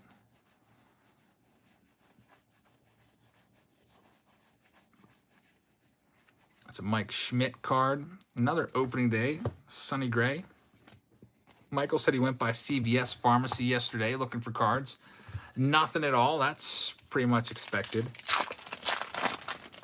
I wonder if they limit the cards at CVS to 1 per person like they do at Walmart now. I was thinking today when I went and picked up my one lonely hanger box of Donruss. I was thinking, well, looks like I'm never going to be able to buy $100 worth of cards again from Walmart. Jeff says, I'm wondering if more opening day might be printed in the months ahead. Could be related to why Gypsy Queen is delayed. Yeah, I guess they're having a hard time keeping up. I don't know if, where do they print the actual cards at? Does it say, I know their home base is in Scranton, Pennsylvania, which you see there, but they may have printing presses in Texas, and maybe that slowed everything down. You know, Texas was shut down for like a good week, 2 weeks because of those ice storms. I have no idea where these cards were printed at. I think that some cards, like when I get Topps Now, I think that comes from Florida. They may have different locations. Oh, we have a Diamond Relic card coming up. Look out. We've got a big hit here. We're going to use Garrett Cole to hide what that is until we get through the stack. So another hit coming up. Mandy, congratulations. I don't know if you're watching live right now, but you have a Diamond Relic card. Those are not that easy to find. Notice it's split between Scranton and Texas. So some cards come out of Scranton, some kind of come out of Texas. They've been having trouble keeping up from Texas for sure. All right, so DeHoff says, who is hungry? Not me. I'm thirsty now that someone said about water, but not hungry. I don't think I'm going to be hungry the rest of the night after all that cheese and pepperoni today. Joey Bart right there.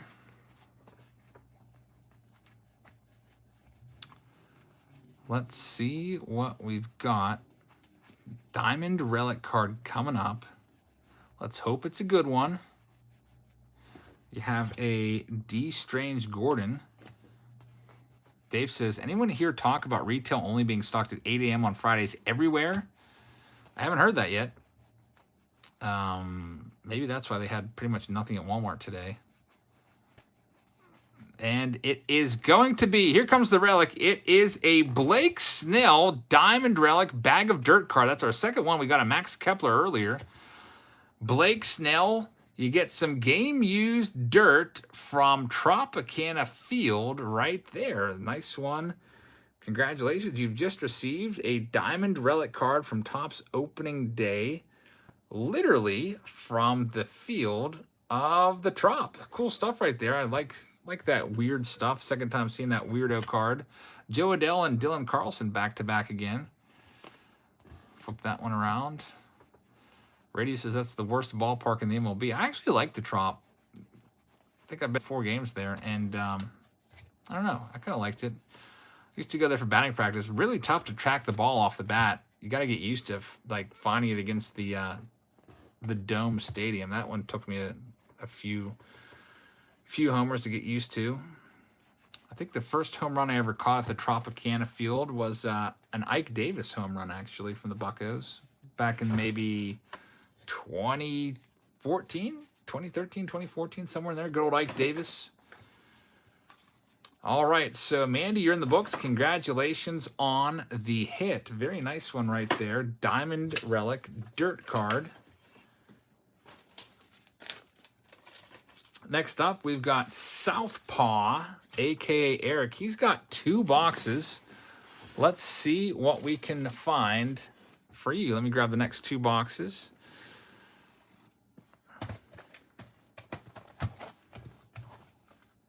In the on-deck circle, we've got David. Caleb says, you know how many baseball cards you own? Well, it was like 2 million. I just shipped out 100,000 this week. I'm trying to get rid of all of them. Well, not all of them, but most of the commons. I don't think I'm ever going to have time to go through all my commons and do anything with them. So I'm just moving them out with the Saturday Showdowns. Recently, I sent out 100,000 with the last Saturday Showdown. Gave, what was it, like 24 people a medium flat rate box, which is probably like, I don't know, 3,000 cards. So maybe more, 4,000 cards. I can't remember how many. Probably 4,000 per box, almost 100,000. So yeah, I'm just trying to clean out my garage, get things in order.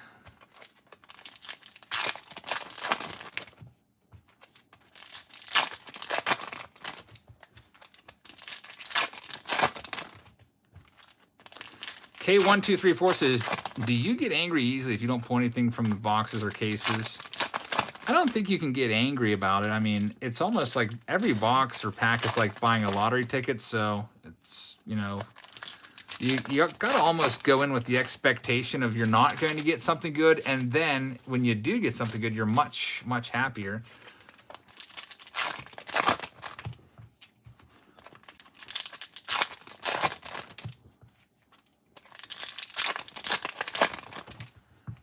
Hippie, I've not timed anybody out today. I'm still 0 right now.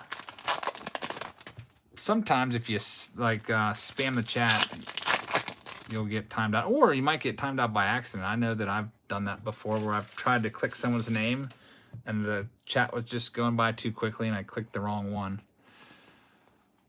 All right, let's see what we have for Southpaw. You've got 2 boxes here. We've got a Keston Hira. We got Austin and Jeff in here moderating, and they do awesome work. The Ryan Mountcastle. I don't think Heather's in here. Heather's at baseball practice right now. Probably doesn't have any reception. Well, maybe she's not at baseball. She should be done by now. see what else we've got. Nick Madrigal.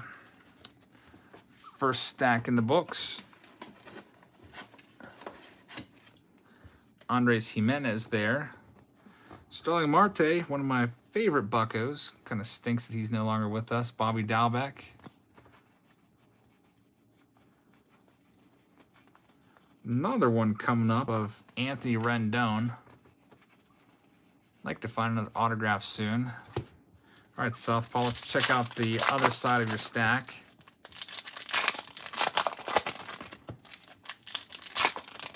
Patrick Water.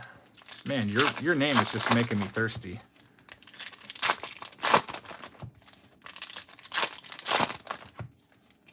I think Olivia's still up. I should like call it to her and be like, hey, can you give me a glass of water? Radio says, are you going up to 50 boxes? I'll tell you what, Radio Infinity. I told everyone on Patreon, I said, I'm only going to go till midnight tonight because I'm putting a curfew in effect. So if anybody wants their box sent sealed, I will definitely do that. And I'll even give you a bonus of throwing a 16-card 2021 pack. And I don't know, quite a few people jumped on that. Not half, but almost. So I'm stopping at midnight, and I told them if I don't get to your box tonight, we'll do it on Monday with the walk-off whack boxes. It's just I don't want to stay up super late. I've got a lot of stuff going on tomorrow. And also, for people that are the later rounds, if we would have done every single box, we would have been here till 5 a.m. based off of the stats that I figured out. Anthony Lopez just signed up on Patreon at the $51 tier. Thanks, man. You'll get a blaster box. I'll try to get that out tomorrow to you. You'll get a blaster box of 2021 tops along with 5 newer packs in there as well. Sent in a priority mail mailer. Hopefully you have it within like 3 days. That's one of our best ones so far. Coca says you can send mine sealed if it gets too late. Yeah, you're spot number 62, so we might not even get to that one tonight, so I will definitely send that to you sealed if you'd like me to. Casey Mize, rookie card.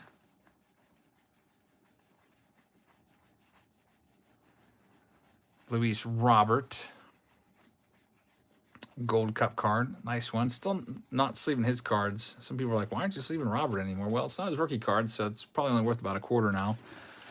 Honestly, you might be able to find that in some 10-cent bins at card stores or card shows. Brian says, is Heritage going to be opening this weekend and love watching? Brian, thank you very much. I mentioned this, I think, in one of my videos today. Heritage is going to be Sunday night / evening. We've got 7 cases of it. Now, I probably won't do all 7. I'll probably keep a case for myself. But I think we have about 5 full cases sold and in the books. So, yeah, it's Sunday night. We'll probably start a little bit earlier, maybe like right after dinner, so that we don't, I mean, that's a school night for me, a work night.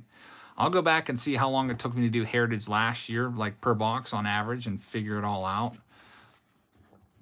Danny says, hey, Jeff, keep it up. You're awesome. FanDuel got someone great. Thank you, Danny, for the kind words. I really appreciate that. Hopefully FanDuel is, you know, finding some new subscribers over there. I've had fun doing their contests. It only takes like a minute to fill out your lineup. And then it makes looking at the box scores all the more interesting. Or watching the games. I don't have cable, so I like to look on my MLB at-bat app. All right, Southpaw, you've got one more box coming your way. Here's your second box. Rich, someone mentioned that. Davey Garcia down in the minors. He'll be back for sure. I bet you he'll be back up around June. It's usually when those players come back. I don't know if it's a service time issue or not. I didn't really follow the Yankee spring training that closely. Box number 18 up right now for Southpaw. And then David's on deck. David taking his box sealed. Cameron says, hey, watching this on my Oculus. I don't even know what that is. Is that like the virtual reality thing that you like wear on your head? That's pretty cool.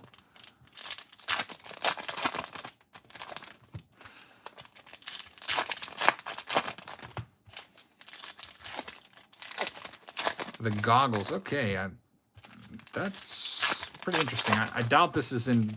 Does it look more realistic, like you're opening the cards yourself? Is it like you have like a 360-degree type view, or I guess it'd be 180-degree type view. Never had those virtual reality goggles on before.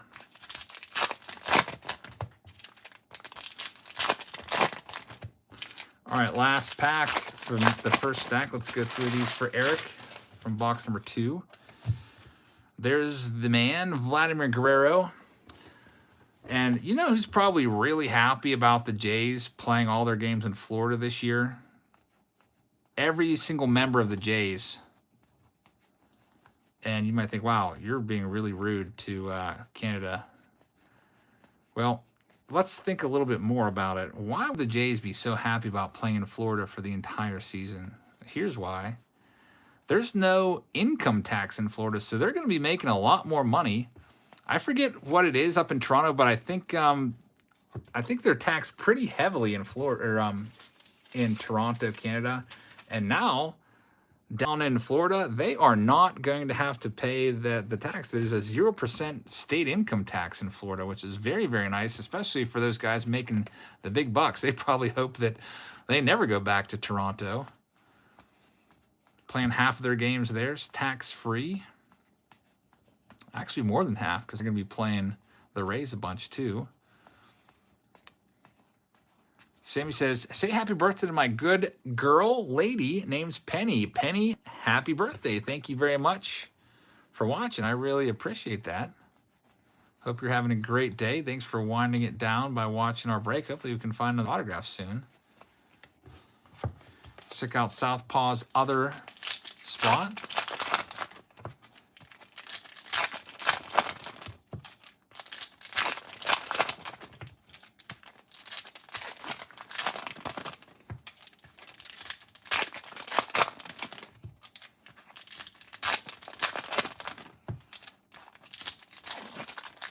What's my thoughts of Luis Garcia for the Nats? I don't know too much about him. That's a question that I just need to forward on to Austin Farmer. Austin, Luis Garcia. We have another Relic card, by the way. It just came out. It's a Mets Relic. That's all I saw. Another Relic coming out here for Eric. I guess we're having some good luck with the Relics. Luis Garcia, I don't know, is he like a Carter Keyboom type? Keyboom is a guy that I was a little disappointed with last year.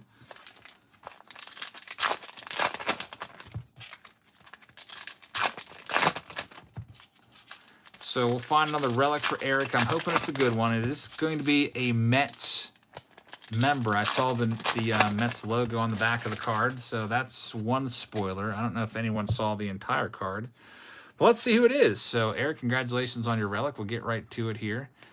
There's a nice Eduardo Rodriguez, who's been shut down. He lost his opening day start. He was slated to be the opening day starter. He's suffering from dead arm. So, that kind of sucks. He's just not been lucky the past couple seasons. He had the virus last year and had some heart issues because of it. And now suffering from dead arm. Might be a few other pitchers suffering from that because they didn't really pitch all that much last year. You're going to probably see the innings down a little bit from where you're used to. There's Jose Barrios. And here it is. It's a Mr. Met Relic. Cool stuff right there. Mr. Met. You get a piece of the jersey, so a mascot relic. I think that's actually pretty rare to find one of those. Is it like 1 in 1,000 packs or something like that? What do you think about Nick Gonzalez so far? He had a home run the other day. Nick Gonzalez, I'm excited about him. The Pirates, who knows? They could be good in 3-4 years. Have Ke'Bryan Hayes maybe entering his prime at third. Have Nick Gonzalez, man, shortstop. I don't know. We'll see what happens with the Buccos. Giraffe Neck Mark would love that relic for sure. He's one of the biggest Mets fans around. That's a good one. Christian Pache. So, Eric, congratulations on that. Hippie says 1 in 1,030 packs to get a mascot relic. So, there's some value to that card. A regular relic is probably only worth $1 or $2. That one might be worth maybe double digits. 10, 15, 20 bucks. Who knows? You're welcome, Eric. Thank you very much for participating tonight. Your boxes are in the books, as we say. So now we're moving on to our next spot, spot number 19. David has taken his box sealed, so this is your box. Keep that sealed and send it off to you. Paul's got 2 boxes. He's taken both of them sealed. So 20 and 21.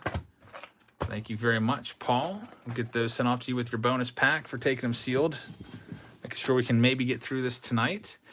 Austin says, Nick Gonzalez is a small school guy, but has a lot to prove, but his bat looks to be really good. Average power, which isn't an insult, but he should hit for a high average.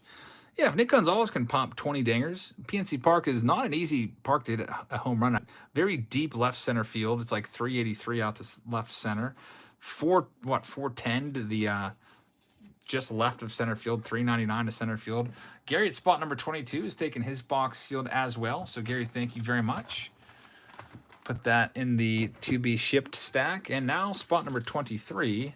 This is for Martin. Will just edited their pledge up to $51. Thank you, Will.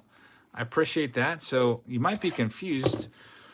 Well, if you're not unsure, when you upgrade from 26 to 51, for example, I already sent all the 26 stuff out. So I already got you your newer packs. So I still owe you a blaster box. So you're not going to get shut out for your upgrade charge. It probably charged you like $25 extra. You'll get a blaster box sent to you to make up for the difference for March. So thank you very much. Left Behind Times in the house says, how's the break going tonight? Left Behind Times, thank you very much.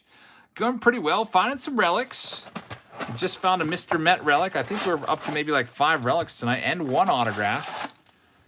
Brady Singer autograph. And the autographs are 1 in roughly every 19 boxes.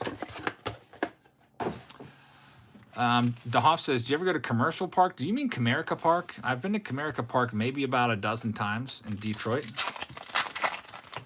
Last time I was there, I can't remember, maybe like 2 years ago. I know I was on the news at Comerica Park. Olivia and I went on opening day a couple years ago, and they like showed us playing catch. We were the first ones in line and talked to us, and kind of cool. That was back when the Pirates opened up against them on opening day a few years back.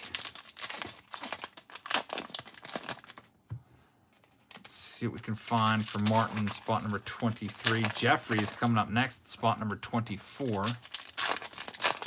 Austin says, whoa, Singer Auto, I see a Cy Young award in him. Must have missed that when I was cooking. Yeah, that was our 1 autograph. Elisa says you've been to Comerica at least 100 times. It's a nice stadium. Not really nice for home runs. Very deep dimensions there. Mario, thanks for signing up on Patreon. Just saw the notification. Really appreciate that.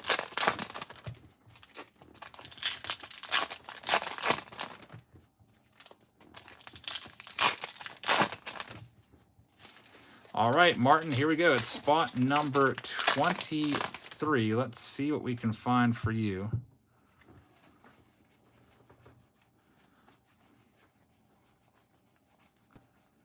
There is Joey Bart along with Nick Neidert. Opening day parallel.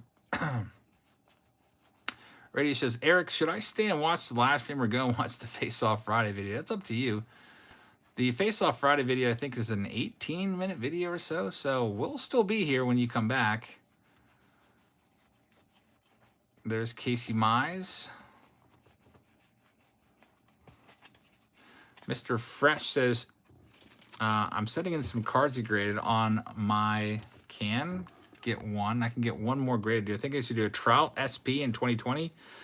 Heritage graded or an insert Juan Soto insert rookie. I don't know. I'd probably go with the Soto myself if it's a rookie card. I mean, they're both good picks. There's Joe Adell. Just save the other one to be graded next time, I guess. Christian Pache.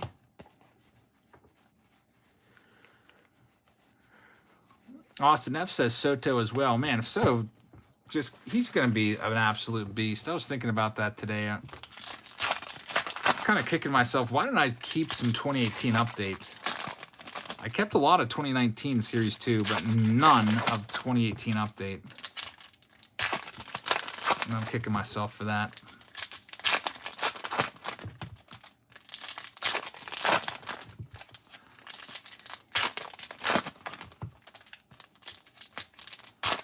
Chippy says, Jabs in chat, is it just me or is there not as big a difference in hit odds between hobby and retail as there used to be? Well, in hobby, you always get a hit. You're always 1-in-1. You're guaranteed a relic. This isn't really, I don't know. Opening day is kind of weird because they don't have really a per se hobby box. A lot of people consider this to be a hobby box because there's the blasters, which is more retail, and we're not opening blasters tonight or megas. So this is kind of, it doesn't say, I don't think it says hobby on the boxes. There's no H. Usually hobby packs have an H somewhere on the front of the pack. This is like kind of like in between. But yeah, I see what you're saying. You can find, is hobby still worth it, basically? Jeff says 2018 update boxes will just escalate further and further in value as Ohtani continues to look great. That's true. Shohei Ohtani in there as well. All right, so Martin, here we go. Wasn't Ohtani's rookie card though in Series 2? I thought he was the best rookie card in Series 2. I'm trying to think back and remember now. It's been a long time since I've opened any 2018. I know that 2018 Series 2 has the short print of Acuna and Torres, but I feel like the best rookie card I always said it was Ohtani, which was only worth like $1 back when the last time I opened it. And maybe like Mitch Garver was a good one back then as well, because that was right after he hit 31 home runs in 2019. But it's been a while since I've opened 2018.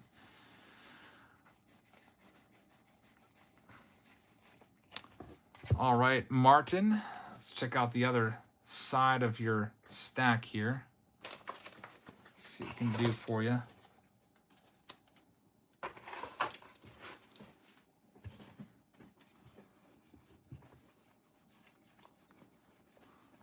Hoping to find another autograph at some point.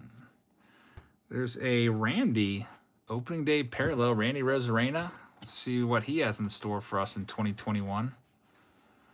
Hoping that wrist injury doesn't hamper him too much. Hopefully it's just kind of like a day-to-day type injury. There's Bobby Dalbec. Sleeve him up again. Davey Garcia pops his head into the stack there for a second. He just got sent down, as you guys have heard, from our Yankees fans. All right, so Martin, that's it for your box. Thank you very much. Next up, spot number 24. This one is for Jeffrey. Best of luck to you. Let's see what we can find in 24 right now.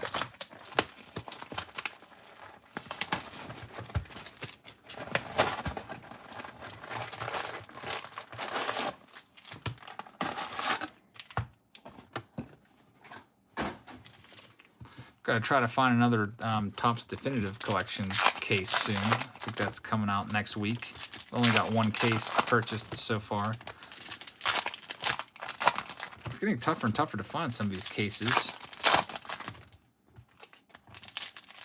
Neil says you can get Tatis Holiday Raw for 20 and Flagship Raw for 45. Yeah, you might want to do that if you haven't gotten yourself a rookie of Tatis yet before he goes off. I feel like he's about ready to really break through.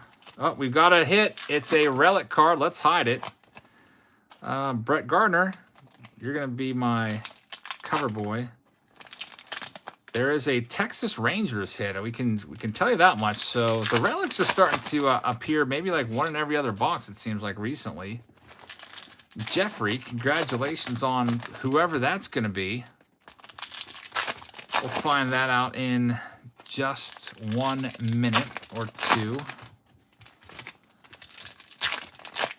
Eli, how's it going? So far, we've opened whatever 24 minus, what do we got here? Minus 8 boxes. So we've opened 16 boxes, found 1 autograph. Probably about 7 or 8 relics, though. So relics are showing up from time to time, which is good.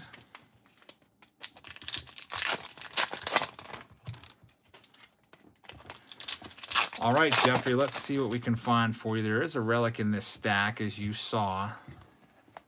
Those relics take up the entire pack, though, most times, so I want to be a little surprised. That's why I hit it. Who is it going to be? There's Alec Baum.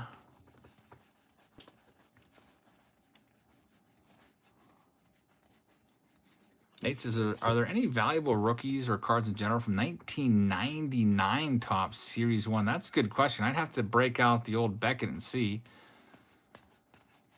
And we have a Shin-Soo Choo relic right there. Shin-Soo Choo. JR says, after 30 years getting back into collecting, and I just pulled a bomb autograph out of Heritage. What's the ROA? AB, probably rookie authentic auto or something. That's usually the set name, and the AB is his initials. Thank you very, very much. And Heather is in the house. Says, Eric with an exclamation point. You're home. How'd baseball go? Glad that you made it. I figured you probably didn't have any service over there in that building.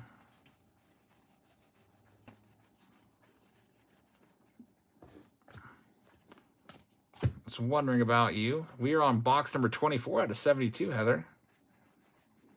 Eric says, when can I expect to receive my opening day and Heritage cards? Well, you got to give me a little bit. Hopefully, I'll get everything shipped out by the middle of April. I have a lot of packages to ship every month. I don't want to give the exact number, but it's over 1,000 packages that I ship every month. So it's pretty busy, but I'll keep. How's the stream? We found one autograph so far, and maybe about 7 or 8 relics. Nothing crazy in opening day. Opening day is a low-end set. It's mostly a base heavy set, but we're hoping to find some more.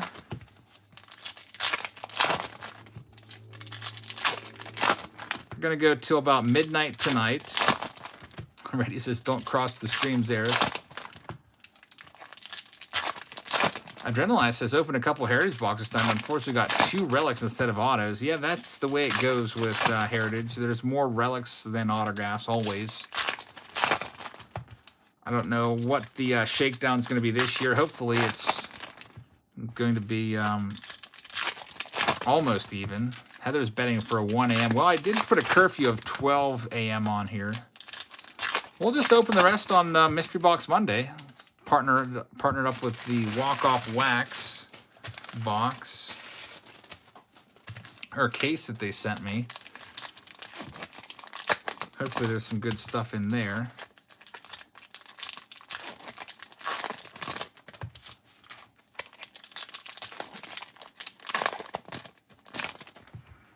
All right, let's see what we can find for Jeffrey in his next spot. The question is, how many boxes are we going to get through tonight? I'd love to do all 72. You know, we'll see. A Mess of Things says, okay, nobody else gets groceries tonight. A Mess of Things, thank you very much. I really appreciate that. A Mess of Things. Doing his job. Hopefully he's got a little bit of a break now. First ever curfew. Yeah, Heather, first ever curfew. We might have to start doing. Well, when I saw that we were going to end at 5 a.m., there's like no way I'm going to stay up till 5 a.m. because you know how I work. If I stay up till 5 a.m., I'll be pretty much worthless for like 3 to 4 days. It takes me a long time to recover from no sleep, especially with all the stuff we have planned tomorrow with the kiddos and stuff. It just would not be a good idea to not be on my A game for tomorrow, you know. And also, it kind of sucks for the people that have the later spots that they can't watch live because most people aren't going to want to stay up until 4 a.m. to watch their live break. They'll just watch it the next morning anyway. So, Jeffrey, thank you very much. Congrats on the relic of Shin-Soo Choo. Heather says, I love when you're on your A game. Thank you, Heather. I love it when you're on your A game too, but you're always on your A game. So, Jake is up right now. Jake's got 2 boxes, and they're both being sent unopened, which helps us move ahead to box number 28. So, Jake, here's your 2 boxes. Thank you very much. Really appreciate that. Put your name on those. Put them off to the side. And move on to our next one for Matthew. Matthew Brown in spot number 27.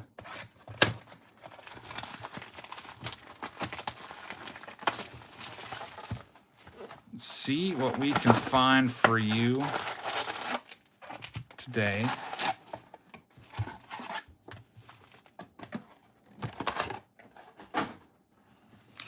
Ben's up next.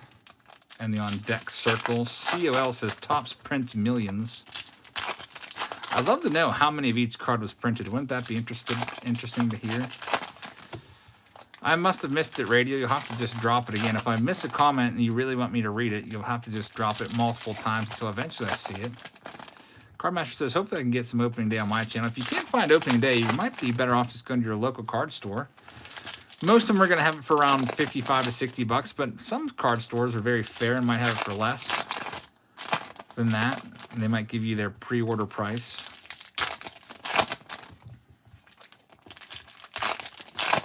A mess of things working on a Cal Ripken-esque streak says less than 10 away from 300 consecutive daily minute rips. That's pretty awesome.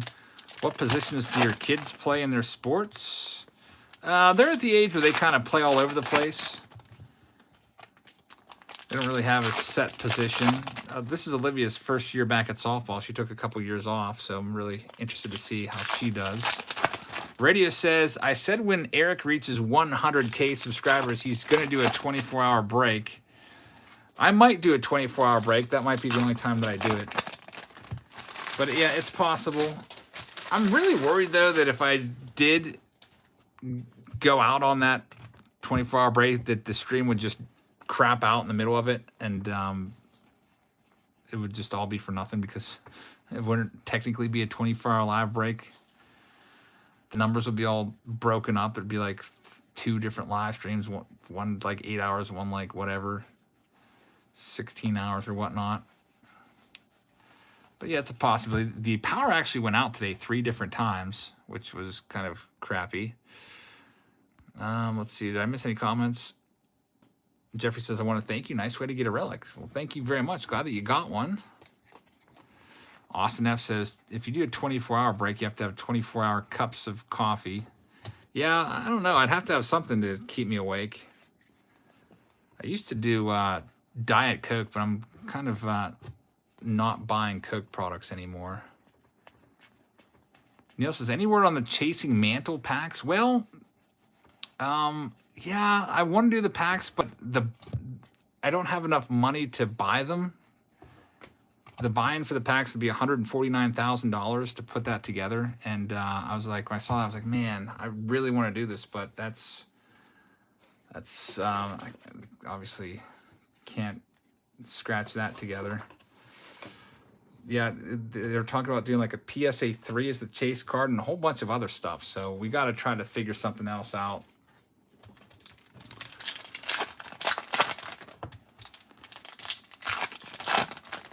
A darn PSA Mantle, all the PSA 52 Mantles just went up so much.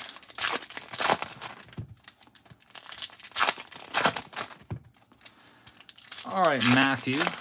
Steven says, why aren't you buying Coke products anymore? That's got my own personal reasons for it. What Topps rookie cards do you sleeve? I'm pulling them out as we go along. Just pay attention. Like Joe Adele. Joey Bart barely's getting sleeved. Bobby Dow. We got another relic here. Wow. Did you see who it was? I didn't. I saw the big word relic on the back. I could tell you it's a Yankee. Yankee relic coming up. So the relics keep coming up. Bufus says, I will take my box sent to me this time. Pulling fire. So I will take my box. So you want your box sent to you. Bufus, you don't have to super chat to tell me this again, but what number do you have? Because I don't have a Bufus on my list, but I think your number... Are you Damien? Okay, yes, that's what I thought. That's exactly who I thought. Thank you very much. So we'll get that out to you sealed, and maybe you can open it on your channel. So I'm going to note sealed. We'll send you the box plus an additional pack of 2021 flagship Topps as a bonus for saving me an extra 10-15 minutes of sleeving and team bagging and all that stuff, and also helping us get the live stream maybe in one take. I don't know if we can get it done in one take or not. By one take I mean one live stream. That's something I might start doing, is if we have a huge break that's going to be like 8-9 hours long, this break would have been 9.5 hours long. I will offer you, if you want it, you can take them sealed, or I'll still open it. Neil says, maybe we can buy them via Patreon and then he can send them to you all at once as paid in full and open. I'm not sure exactly what you mean there. And Eric says, I've always been a baseball fan, but watching your videos made me want to buy cards. Thank you, Eric. That's awesome. Welcome to the hobby. Yeah, I'll tell you what, it's it really helps you. I found that I never had a TV. Well, I had a TV, but I never had cable growing up, so I knew what every single player in baseball looked like just because of my baseball cards. It was like better than having all access MLB TV back then. Man, I used to study my cards like crazy all the time as a kid. And there's the hit. It's Gleyber. Gleyber Torres, opening day relic, game used jersey for Matthew. Congratulations on that one. Gleyber is looking like he might be pretty good this year, according to some of the, you know, projections out there. He may have a big bounce back season. Had kind of a down 2020 year, but I guess a lot of players did. Looking for big things from him. And Rady said, I guessed Gleyber. Great pick. There's Bobby Dalbec. Got to sleeve him up. He's worked his way up to one of the top 3 rookies in this year's class just by his spring training. That'll do it for that box. Joe says, Sam, I learned all my knowledge from baseball cards. And now your son knows everything from the show, PS4. That's pretty awesome. What is the Chasing Mantle about, and what company is doing it? I haven't agreed on it yet. It's a whole lot of buy-in for it. Just way more than the Trout one was. So I don't know. We'll see. We got to kind of probably like water it down a little bit. Maybe not go for a PSA 3. Hey, Will just challenged me on FanDuel. Will 729. Thank you very much, man. I will get back at you here sometime after the break. Usually when people challenge me on FanDuel, I have a little secret. I don't know if it's secret. Probably it's common knowledge. But I wait until maybe an hour before the game to do my picks, because then I can see who's in the starting lineup. So I will accept your challenge, Will. Thank you very much for signing up on FanDuel. Ben is taking his box sealed. There you go. Spot number 28. Schlager says, I might sell my PSA 2. I have a PSA 4 Mantle. Holy cow, man. You got 2 Mantle 52s? That's awesome. I can honestly say I am jealous. Sean's up right now at spot number 29. Let's see what we can do for you here. Hannah says, what do you think about Bowman? I like Bowman a lot. It's a nice set. It's usually a hot set, especially when it first comes out in April. Everyone's buying it up. All the prospectors will be going after all the cards in there, all the top rookies and stuff, or prospects. It's a good one. We'll be opening that up as well. Got one as a kid in 92 and bought one a few years back. Man, I wish I would have bought some. Why did I not go buy a 52 man? I would have one for so long, and I dragged my feet on it, and I'll probably never get one.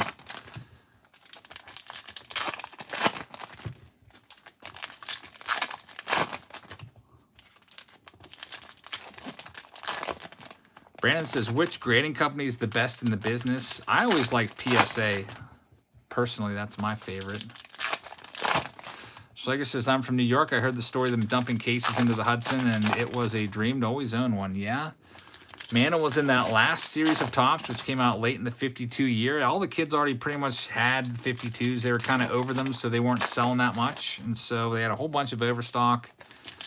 And they dumped them all into the ocean to destroy all of them to get ready for the 53s. Imagine being a kid back then and just the Yankees maybe being your favorite team, and you just what if you PC'd Mantle as a kid and you had like, I forget how many cards were in that series. There wasn't many. It was maybe like what, 100 some cards. You could have bought a whole bunch of packs and just had dozens of Mantle 52s. Just imagine hanging on to all those, what they'd be worth now. Radio says, guess who's going mantle diving in the Hudson? This guy. Wouldn't that be funny if you were able to still find those cards at the bottom, but they disintegrated probably after the first day of being dumped in there. Unfortunately, there's Alec Bombs leaving him up for Sean.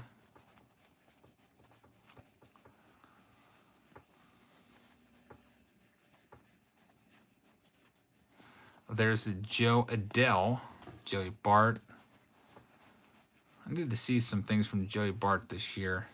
He was one that was bad in 2020.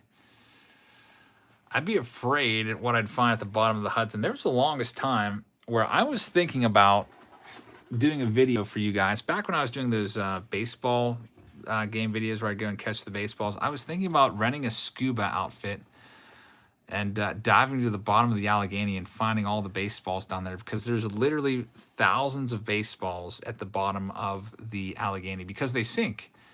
They sink to the bottom of the river, and you know, they probably don't last all that long. It's probably just a goopy heap of whatever, but I'd love to see the remnants of what's down there. I thought that would make a really interesting video, but I never got around to doing it. A Mess of Things says already has 2 in his garage, just doesn't know. Talking about the 52 mantles. Wouldn't that be something if there was a 52 in there? And Jeff says, I had to research. Ohtani has separate base rookie cards, both in 2018 Series 2 and 2018 Update, white jersey in Series 2, red jersey and Update, 3 image variations. Yeah, lots of different Ohtanis. I always remembered his rookie cards being in Series 2, but I don't know. He probably has one in Update as well because they were trying to capitalize as much as they could on Ohtani. Wouldn't that be crazy if there wasn't an Ohtani out there? Or not an Ohtani. I'm sure there is some Ohtanis in my garage, but a Mantle out there somewhere. Most of the collections I bought, though, I bought them off a guy that knows his stuff. And, like, he would watch my videos, too. And he would like, get mad at himself when he would let, like, a Griffey 89 Bowman slip through the cracks, and I would find it in there. Hits Only with a 99-cent super chat. Thank you very much, Hits Only. I really appreciate that.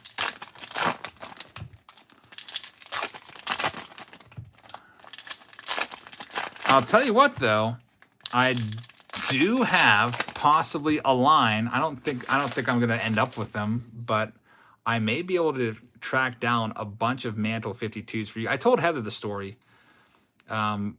Somebody that I know has a bunch of 52 Mantles in their collection, and they asked me if I'm interested. And that's where we're left at. So obviously, those cards are worth a ton of money, and the person that asked, you know, knows what they're worth. So we'll see. I would like to go look at them at some point, and maybe see if I can get one. Actually, maybe see if I can get a couple of them. And maybe make my own mystery packs for you guys where somebody gets a 52 Mantle. That's the dream. Put together a 52 Mantle Chase mystery pack. That'd be the best mystery chase of all time. It's just so expensive to do it. Heather's got the link to A Mess of Things right there. Should check out A Mess of Things channel. Hippie says, I know a 52 PSA 4 Mantle for sale, but I can't afford it, especially these days. Sugar says, you need to get one for yourself. I would, every time I'd see them on eBay, I'd see like a PSA 1, and I would think about it, and then I would be like, I don't really like the centering on it because it's like 30-70, and I'd be like picky about it. I'd be like, oh, I'll just wait. I'll probably find one at the card show with perfect centering that's a PSA 1, and then I'll get that one. But now everybody wants the 52. Just because of that PSA 9 that sold, which, I don't know. I feel like that, I don't know if that's artificial, dragging the price up just because of that one big sale. It's kind of crazy that all his cards went up so much because of that PSA 9. I mean, it is a PSA 9. There's not that many of, obviously, so I don't think that it should make every other grade double in price. Maybe that's just me being bitter about it. All right, that'll wrap up Sean's box, spot number 29. Next up, spot number 30 for Steve. Best of luck to you, Steve. We'll see what we can find for you. Let's pull this next one out right here. Kevin says, you seem tired tonight. Hey, Kevin, by the way, I think I sent you an email. Did you get it about your address? Your address was missing for, I think it was your Inception cards. I sent it to your PayPal email address. There was 3 people that didn't provide a shipping address, and if I'm not mistaken, you were one of them. So don't forget that. So I can get those cards out to you.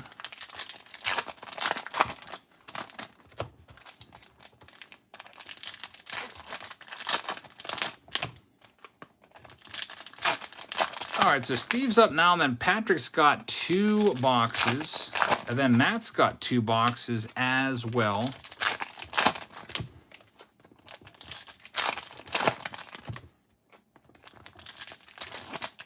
Brandon says, I need a video of all the hot cards in the mid-'80s to early 2000s. Brandon, you mean just like all in one video, like where I rank the top cards? I should do that. Sea Dogs has finally caught one of these live. Let's go. Thanks for being here tonight. Really appreciate that. Hopefully you're having a great Friday. It's the weekend. Love weekends. Hey, we're almost at Easter break. Some of us will have extra time off work, which is nice. A lot of you guys will hopefully have Good Friday off next week. Maybe have at least a 3-day weekend.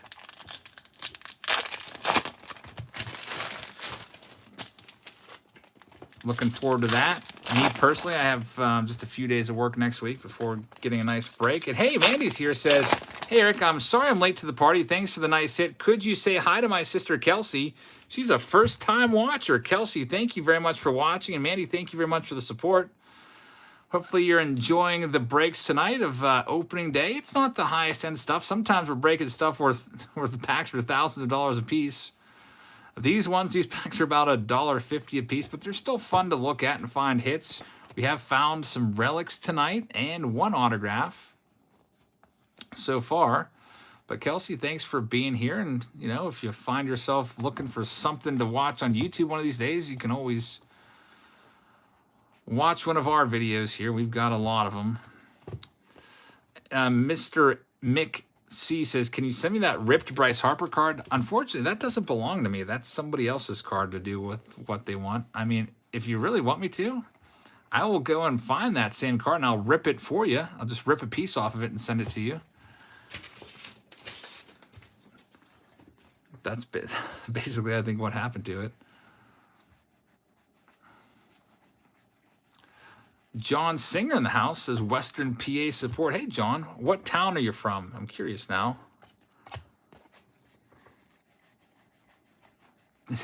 Brady says, take a big bite out of the Bryce. Yeah, that's exactly what it looked like happened. That card stopped me dead in my tracks when I saw that Bryce Harper with the bite taken out. Joe says, you're almost at a streak of 11 boxes in a row that will be unopened. Keep going. That'll be nice. We take out that big chunk.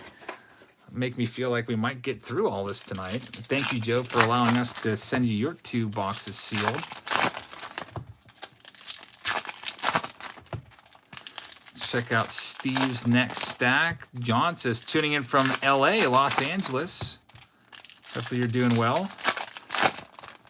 Guitars and Cards says, Jeff, did you get the 2021 Topps Blasters and Heritage Hangers? You rock, dude. This is Larry Joe. Hey, Larry Joe, thank you very much. I've got a bunch of stuff, and I think I saw a box from you, like a flat rate box. I'll have to open that up. I buy tons and tons of junk wax boxes from eBay, so they're all stacked up downstairs because I have to source all these. Like some of the Patreon tiers get older cards sent along with newer cards, and I go through, I don't know, literally hundreds of old wax boxes every month. So those are all downstairs ready to be opened. I'll probably open that up soon, but thank you very much for sending. If there's blasters and hangers in there, I really appreciate that, Larry Joe. Very nice stuff right there. You'll have to let me know what you want me to do with them. Do you want me to use them as a giveaway? If you want me to use them as part of the 90K giveaway, we can do that. And give you a shout out for it.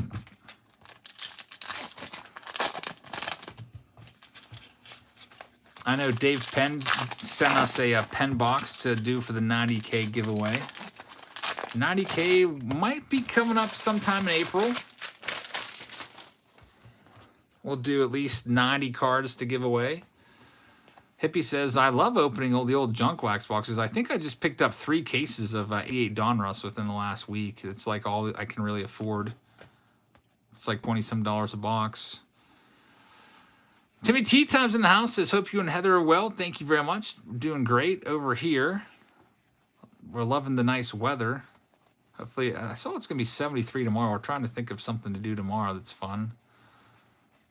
There's a Miguel Rojas. Great golfing weather. Big Ben says, you can send mine sealed if you want. I was number 60 on the list. Okay, man. Thank you very much. Ben D. Sorry about the tin today, man. We will make sure we get you in there for the live stream of the tin. So I just made a note. We'll send yours unopened. Spot number 60 for Ben. Unopened. Got it. That'll be coming your way soon. How far am I from Montgomery County? Isn't that over on the eastern side of the state near Philadelphia? Pretty far. Probably like 3 hours or so. I'm in southwestern Pennsylvania. Kind of on the eastern side of Westmoreland County. Brady says wiffle ball tomorrow. That would be fun. One of these years, I'm going to do a wiffle ball Wednesday series for you guys. With, like, I don't know, take it real seriously and keep stats and everything. Master Thing says, Dave Penn sent a box for my 1.5K. Might take me 2 more years. That's pretty cool. Yeah, he sent me, he gave me the 90K box when I hit 80K. So I was like, well, this might take a little while, but really appreciate that, Dave. Patrick's up right now. He's got 2, 31 and 32. Let's grab the next 2 boxes. Let's start with these. Matt's in the on deck circle.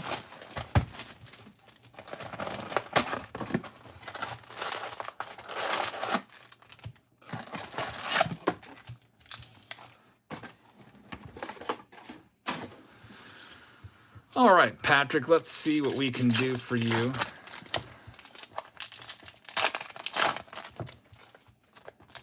Who was the auto? The auto is was Brady Singer.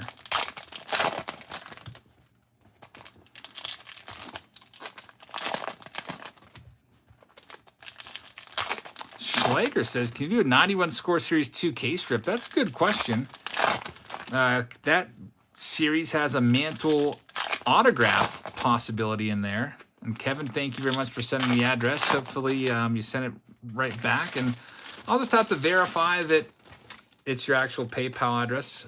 I hope you sent it to me from your PayPal address. Otherwise, I can't accept it. Just because like 300 plus people heard that I needed your address. And somebody could easily pretend to be you.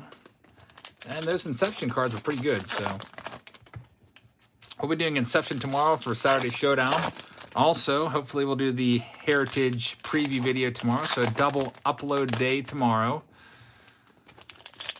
Hey, Brian, how's it going?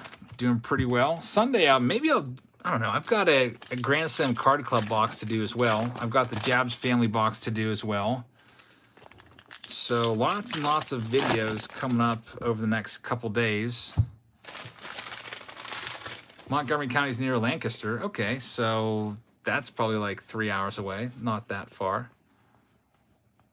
Kevin, log into your PayPal email address and send it from there to make sure that you're the real person sending it. Because I've actually had people try that trick before many times. There's a Jorge Soler. Alec Baum.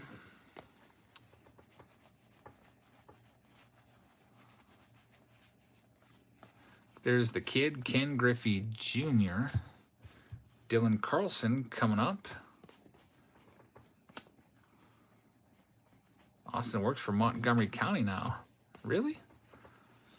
Montgomery County, Texas, obviously.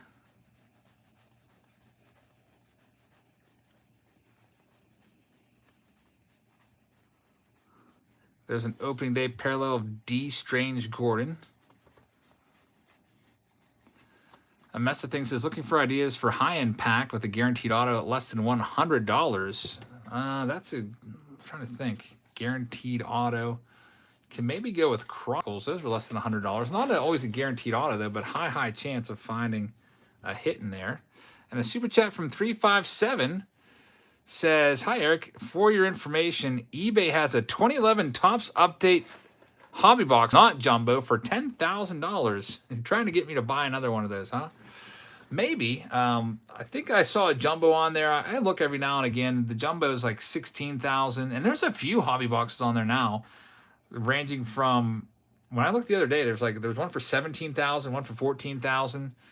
Maybe I'll have to pick that up and do a hobby box of 2011 Topps Update. I do have a couple 2011 Topps Update products ready to go whenever. I've got a hanger box and I've got a blaster box at some point. Have to go bigger, I guess, and grab a hobby box as well, because who doesn't love a good 2011 Topps Update break? You're looking for the Trout. Oh, I see there. That's interesting, Austin. Scott says, just tuning in. You probably already mentioned, do you know when you will have the Heritage Hobby Review video up? Yes, that'll go up tomorrow at some point. There's just too many videos that I did today. And that would have been 4 videos if I would have done that one. We had the tins that came in. I was really excited about those, so I wanted to do those. Did the Face-Off Friday. And I figured since I already did a kind of like a sneak peek at the retail for Heritage, we'd just save that for tomorrow. So that'll be up at some point tomorrow. Also have the Saturday Showdown for you guys as well, so 2 videos. All right, Patrick, let's see what we've got for you now. Spot number 31/32.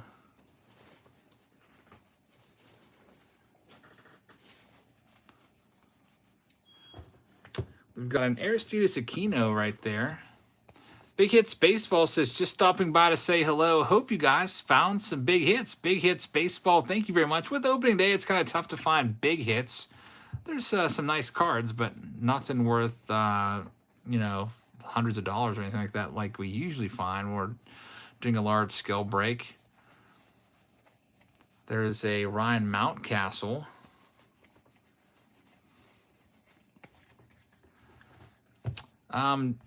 Brandon, next time you're in a break, I'd be happy to sign one of your cards for you.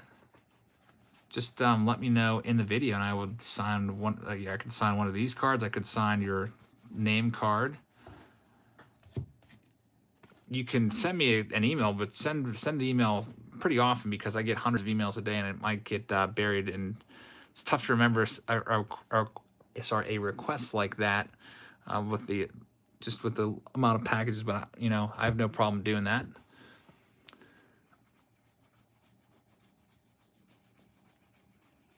Go through the rest of these. That's the first box. Raymond falls out of my hand. The mascot there. Jeff's got the link for Big Hits Baseball. And let's scroll down now to the next box for Patrick. He's got 2. So far, we've opened about 5,000 cards. This is the last box that will fit into the 5,000 count box. Radio Infinity says, Eric is truly the busiest YouTube breaker in the business. Very, very busy. Tony just got his $1,400 stimulus check. I would love to buy a Heritage Hobby Box. Do you have any more? Let me check. I'm pretty sure I have more. The last time I updated my list, here's what I've got for Heritage Hobby. I've got 5 cases filled. About 5 1/3 cases filled. I have 7 cases. So, yeah, there's still spots left for Heritage. Plenty of spots left for anybody that wants in. I'll probably keep 1 case for myself. But the rest, we are, you know, open for business for those. And I just scrolled down away from my opening day break list. I like to keep that up to look where I'm at. All right. Christian says, do you also collect signed baseballs? I do like signed baseballs, but I don't collect them per se.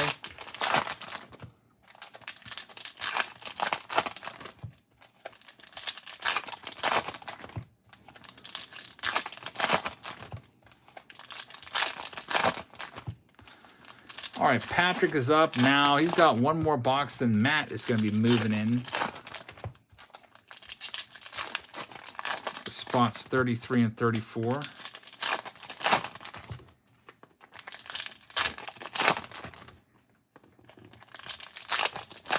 Christopher says, I'm looking to start a mystery pack. What's the bag called that's colored and resealable? It's like a heat bag. They seal them with heat. I don't know exactly what it's called. Maybe like a poly bag, sealable poly bag or something like that. Dave Penn gave me the name for it in an email like a few months ago when I was thinking about doing my own mystery packs. I'd have to search it up and get the exact name. He said he just buys his on Amazon. There's like a little apparatus that you use to seal it. I forget exactly what it is, but I'm pretty sure it's sealed with heat with some sort of little apparatus or gizmo. But it makes it look a lot more professional than just throwing it in like a bubble mailer with tape all wrapped around it. Oh, look at that. That's a good one right there. Bobby Dalbec, opening day parallel, April 1st, 2021 parallel. That's probably the best one that we pulled so far for a parallel. Hey, Kevin, how about this? You just logged in the PayPal. Why don't you send me 1 penny? Like literally 1 cent with that. And then in the notes section, send your address. That way I can match it up as well, because I'll obviously see that you have access to it. I've had people do that before, like, but I don't remember my actual email address for my PayPal account. I've had to do that as a workaround, so you can send me 1 cent. JW says, how's it going? Do you like to put your good cards on display at home? I've been looking for good ideas to display mine for some time. I don't have any cards on display right now currently. I do have like a display home plate display case that I got for Christmas years ago, but it's not up. It can fit maybe like my top 20 cards. That's something that would be cool to do at some point. Although I do sometimes worry about like sun and light fading the cards over time. But that, yeah, that's a possibility. Maybe when I get, I don't know, maybe when I get a new house someday, that would be something I'm looking forward to. My house needs some work for sure. All my walls need repainted.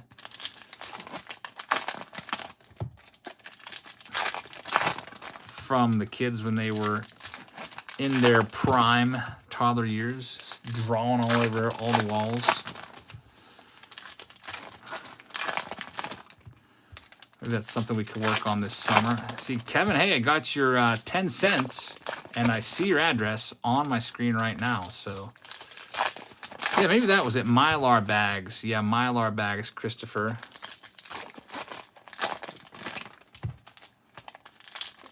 Victor says, you think I missed an auto? Really? Can you scroll back and let me know? Was it in this box?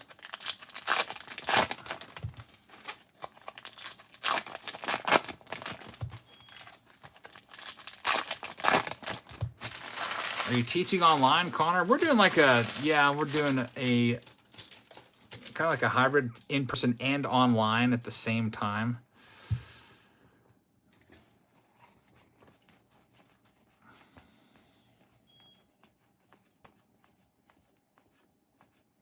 Tony says, well, come over and paint your house like the Amish in a few hours. What's this? Upside down.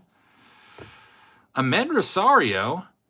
It is a short print, Ahmed Rosario. First time we've pulled that. You can see on the bottom there, it ends in 12.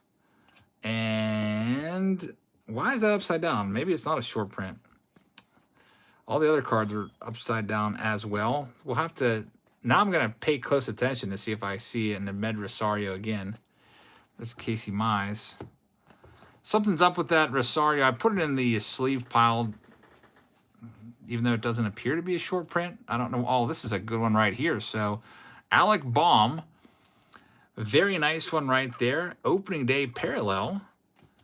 And Austin says that's just a Topps error. They had another error earlier when they took a bite out of the Bryce Harper card. Connor, I've not been grading my cards, unfortunately. I probably should put some aside to be graded. A lot of the cards, like the better cards I get out of the mystery boxes and stuff like that, I put those aside to just send off to you guys with every giveaway. We're doing it every like 5,000. We're doing a giveaway, and then maybe someday after we hit 100,000, we'll just do one giveaway every month. Justin, thank you very much for considering signing up to a higher tier. Yeah, the first is probably the best time to do it. Otherwise, you'll get charged the difference. And even though you do get charged the difference, I still try to give you what I owe you. So a lot of people have been upgrading to the $51 tier. And a lot of them are coming over from the $26 tier. So they've already got their packs for the month. So I will send them just the blaster, so that they're getting something for their $25 upcharge. There's Blake Snell, and Blooper is the last one for Patrick. So Patrick, thank you very much. Spot number 32 is in the books. Takes us now to Matt. I'm going to have to make a box change here. This 5,000 count box is completely filled up. So I'm going to try to pivot without knocking my phone over. Oh, there, almost did again. Every time I change out the 5,000 count box, for some reason, I always knock it over. Try not to do it this time. Big, heavy 5,000 count box being moved out here, in case you're wondering what I'm doing. I like to keep these cards nearby so that I can just put them right into a holding unit and then take them all downstairs to the sorting area and sort them all out, sleeve them all up. All right, so we've got Matt up right now on 33 and 34. Let's see what we can do for you. 33 and 34. Best of luck to you. James says, is opening day lame or is it comparable to Topps Update? It's not compared. Well, what Topps Update are you talking about? Are you talking about 2020 update? 2020 update was pretty bad. And Victor says, no auto. You're good. All right. So Victor thought we missed an autograph, but it was not. We can all breathe a sigh of relief. Yeah, 2020 update's not that good. Is it comparable? Opening day's price is almost on par with what a hobby box of 2020 update goes for. Honestly, they're not that much difference. Short print is 334 on the back and not 312. This is not that good as an understatement for update. Yeah, update was pretty tough. Superman says, hello, Eric and friends. I hope you're all taking care. Love you all. Thank you very much. We're doing well. Gary says, any idea what a Bobby Dalbec dugout peaks is worth? 1 in 1,500 packs. I don't know. You might have a $100 card there. I know we pulled a Dugout Peaks Mike Trout last year, and it was worth like $300-400. Yeah, those are tough to get.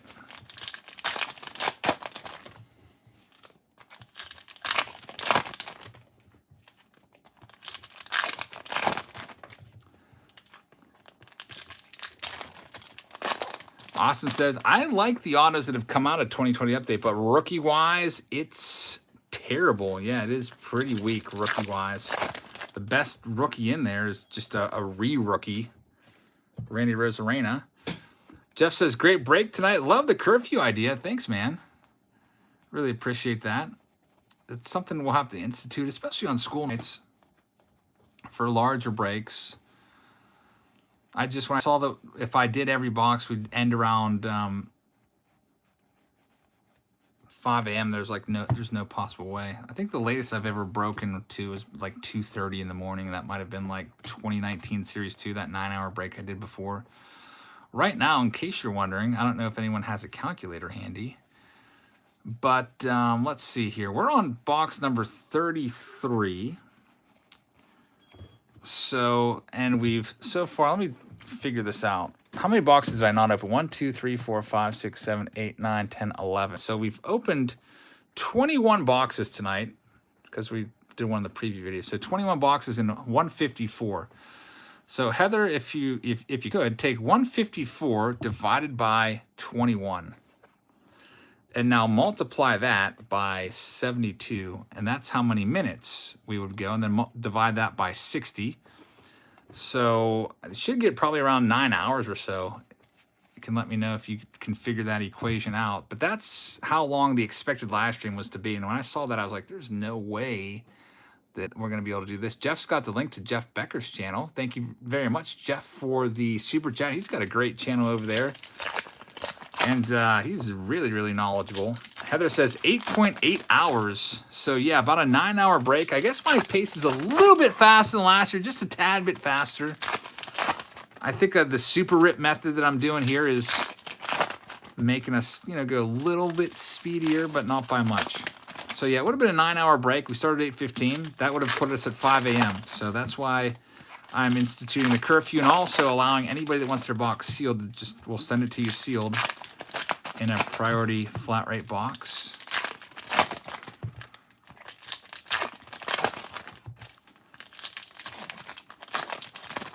If there's anybody in here that does have a later box that wants it sent sealed, you can always change your mind and we'll get it sent over to you sealed.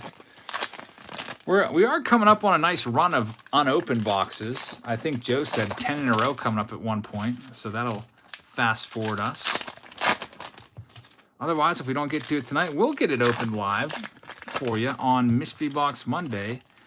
We'll kind of lead into the walk-off wax boxes.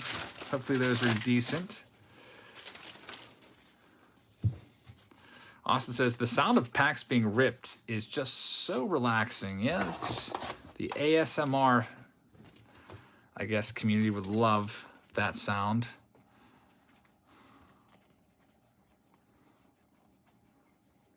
Bobby Dalbeck hitting a dinger there. It's a nice picture of him.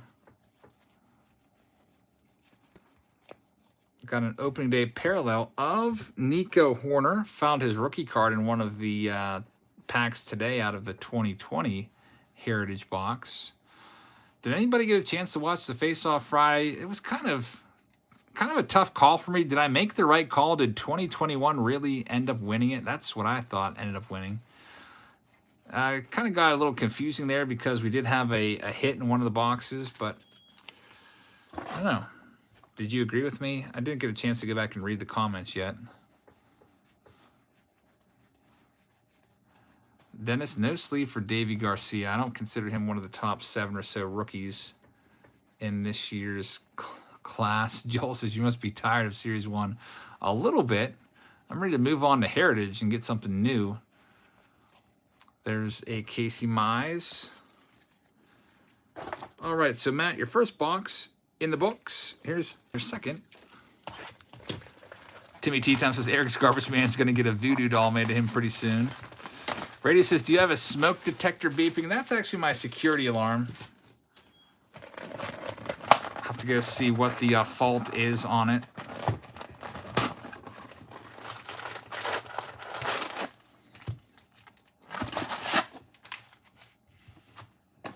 All right, so Matt, let's see what we can find for you.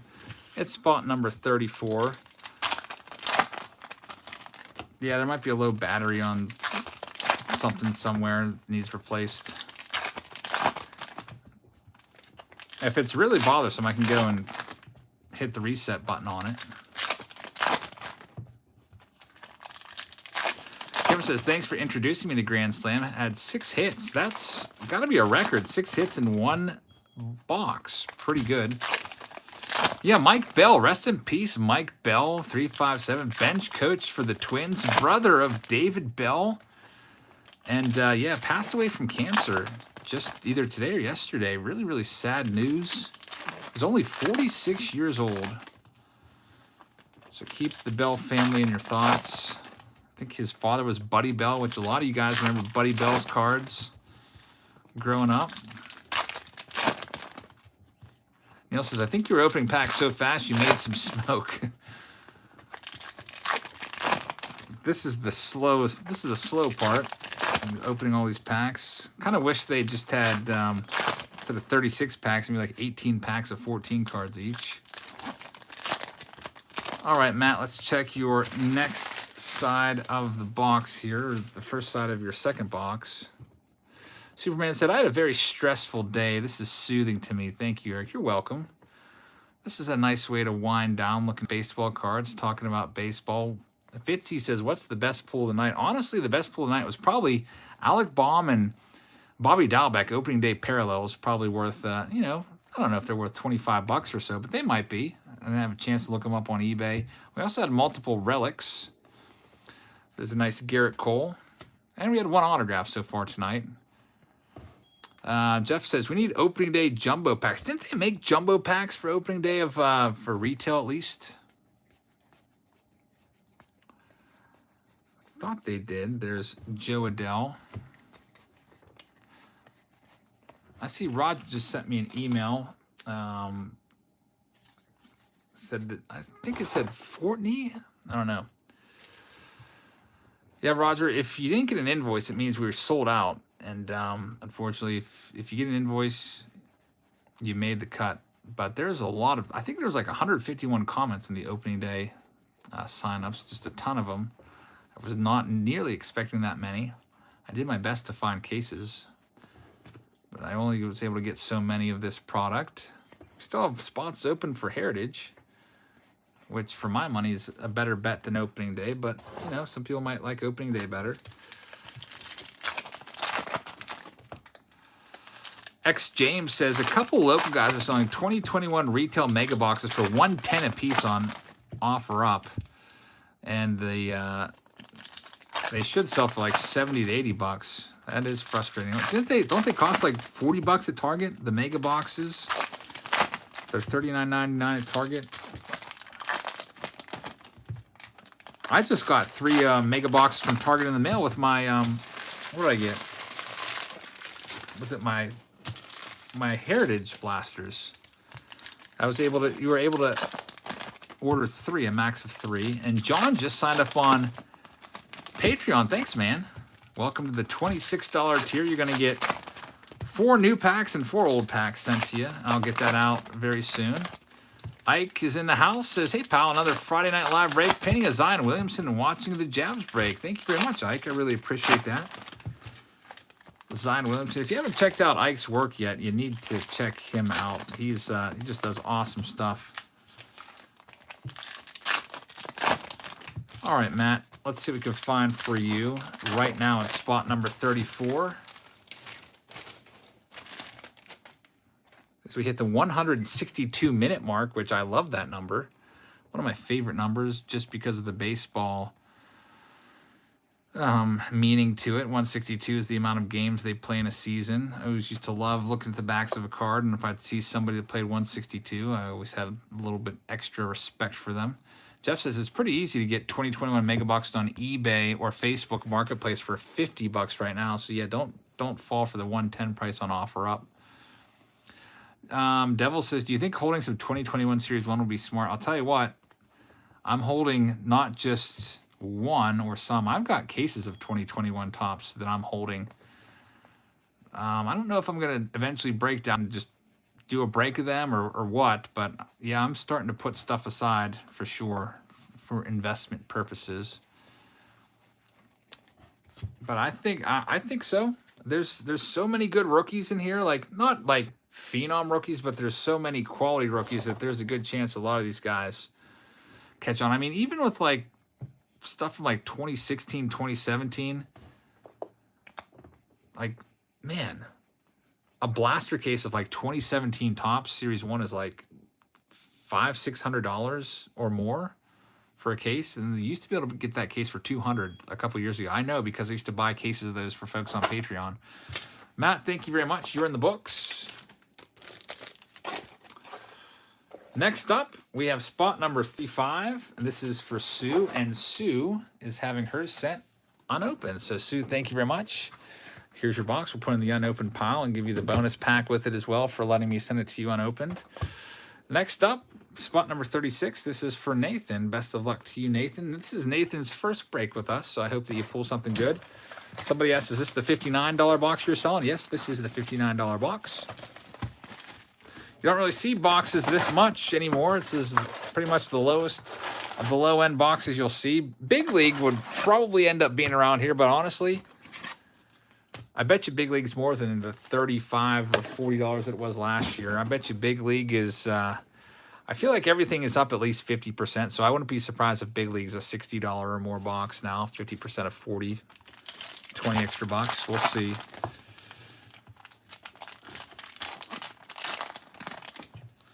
I think Big League comes out in May.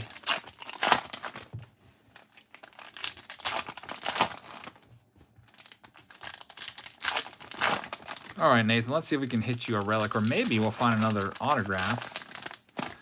We're about due for another auto. It might be in one of those sealed boxes. Got a nice big stack of those going right now.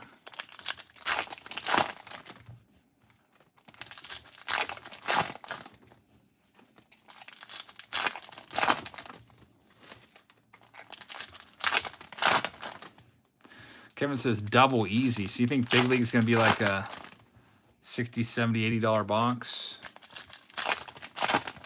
Yeah, we'll see about that. I was surprised how good Big League was last year. I was pleasantly surprised by it. I thought 2018, 2019 Big League were pretty crappy and terrible, but 2020 almost knocked my socks off. It was so good with all the autographs coming out of there. Neil's calling a Bo Bichette auto coming up. Wouldn't that be something if you're right? I just hope for an autograph. We'll see right now. Let's flip him over and start ripping for Nathan. It's his first ever break. Now, if you get something crazy out of here, that's going to be really good because, like I said, this is a low-end break. Not a lot of valuable cards. And did anyone get a chance to look up the Alec Baum opening day parallel or the Bobby Dalbec opening day parallel? Those are probably the two most valuable cards of the night, and I don't know what they're going for. But I bet you there's a couple sold listings since this came out a couple days ago. I think this dropped on Friday. No, it came out Wednesday. Today's Friday. There's a Corey Seager, so they've had a couple days to sell a few of those. Those are the best hits of the night. That Dalbec and Baum opening day parallels. And we also had a bunch of relics, maybe about 8 relics, a couple dirt relics. Nick Madrigal in there for Nathan. But the Baum is about $35. So that's not bad. I think I guessed 25. That's probably the hit of the night. Alec Baum, $35 card. Kevin says, back in the day, upper end hobby boxes were 100. Now they're 300. Yeah, that's the way it goes. It's just going to probably be even more.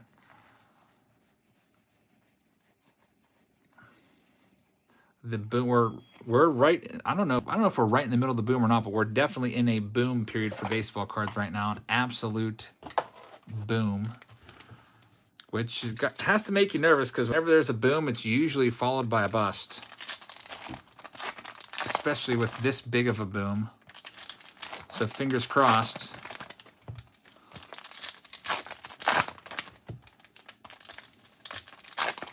I feel like if you've been investing in vintage, you're probably going to be safe. But I don't know. Somebody like me that has cases of 2021 Topps might end up being exposed and taking a loss. I know that I took a big loss on not opening day, but update. I still have cases of update downstairs. I paid like over $200 for a hobby box. Not hobby box, but jumbo boxes. Forget what I paid, like $200, $220 or something like that. Because I bought in early. That was dumb. Same thing with the hobby boxes. Those cards are worth half as much as what I paid for them. And we're in the midst of a boom, and I still got hurt on that one, I guess. But it's okay. It evens out. Like my SP box is up, way up. I guess we'll kind of cancel out all the losses from the update. I keep wanting to call update opening day.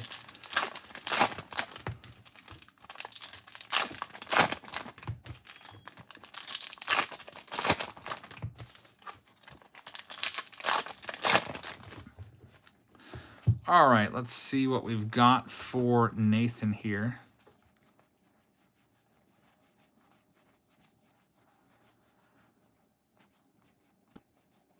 There's Bobby Dalbec, Casey Mize. We've got an Evan White rookie card there. Not a bad one. It might be worth $5. Kyle says, Javs, you're a trooper. It's 11:10 at night. I did call a curfew of midnight for this, so we'll see. Trying to get as much done as we can. No dirt in this one yet. Let's see what else we've got coming up.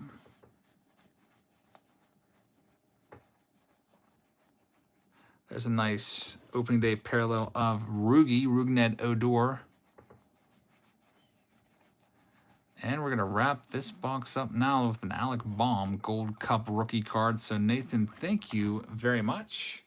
And Nathan's got another box, but I got your comment. You said first break you'd like to see one open live, and the other one you're going to take to open on your own. So, your next box, we're sending you sealed. So, box number 37. This is where I think we get to a nice little run of sealed boxes. Nathan has box number 37, and it's going to him sealed. Box number 38 and 39, those are both going to Terry, and those are both going sealed. Thank you, Terry. We'll send you a couple packs of 2021 as your bonus. Larry is taking his boxes sealed. So thank you, Larry. There's your two.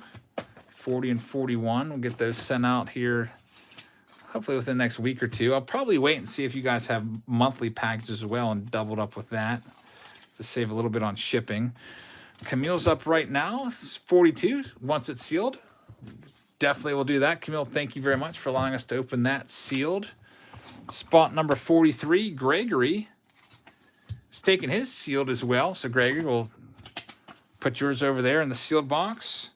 Joshua Dunnick is taking his sealed as well. Two sealed, two more boxes. The run continues. Thank you, Joshua, for allowing us to send these to you sealed. Hopefully you find some good stuff. If you got kids, I would suggest you, I don't know, open these with your kiddos. I think they'll like doing that. Joseph, or Joe H., taking his sealed, next two boxes. So, Joe, you're right. We do have a nice run of sealed boxes, 46 and 47. And now that takes us to spot number 48. And we're going to open this one.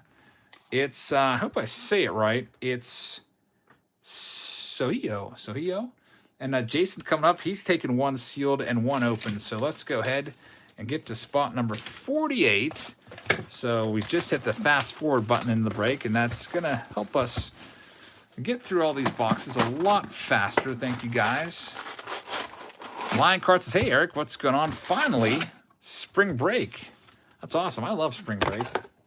Nice time to relax. Kind of cool this year that spring break is during baseball season. So you're going to be off. You might be able to go to some games during your spring break. Hopefully, you know, if your local municipality or whatever allows you to go to games. I think the Pirates are allowing 25% capacity, so it's possible that I could get to some Buccos games this year.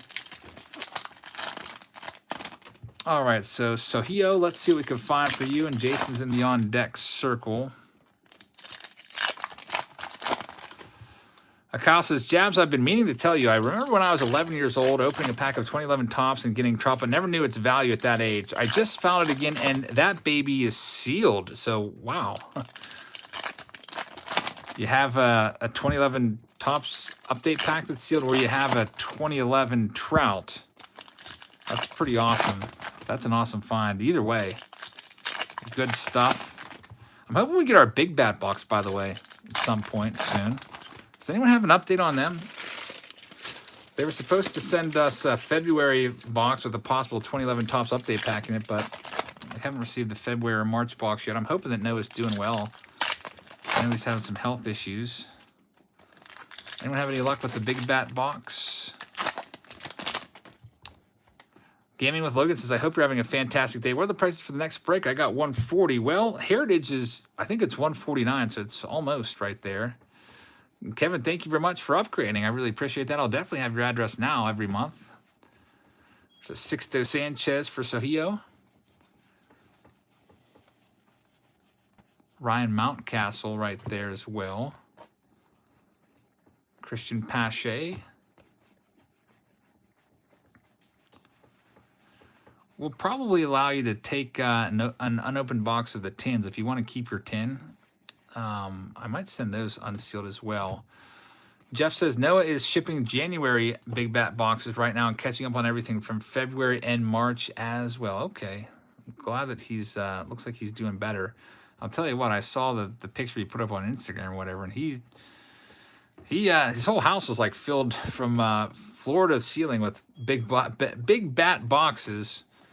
Can only imagine how much time that would take. If I was him, if I had to give him some advice, I would say lower your prices and eliminate the Hall of Fame Relic, because that would, I don't know what it costs him to buy that. So if he spends like, I don't know, $10 a month on these Hall of Fame relics, maybe just lower your price $10 and just get rid of that, because you're so big right now that there's having to buy all those and then wrap them up. You would really save yourself some time. I don't know if he's watching right now, but that's just my advice. Sweet says, man, this channel totally rules. Thank you very much. Really appreciate that.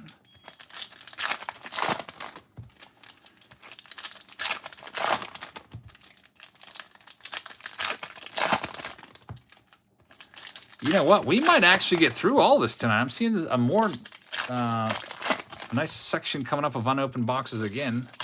You guys can open sealed.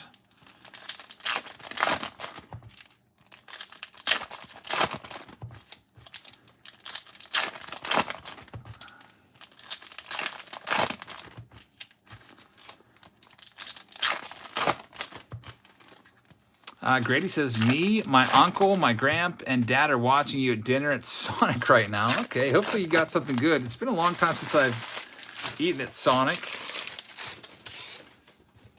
They used to, do they still come out on rollerblades, like bringing your food to the car? It's literally probably been like 10 years since I've been there.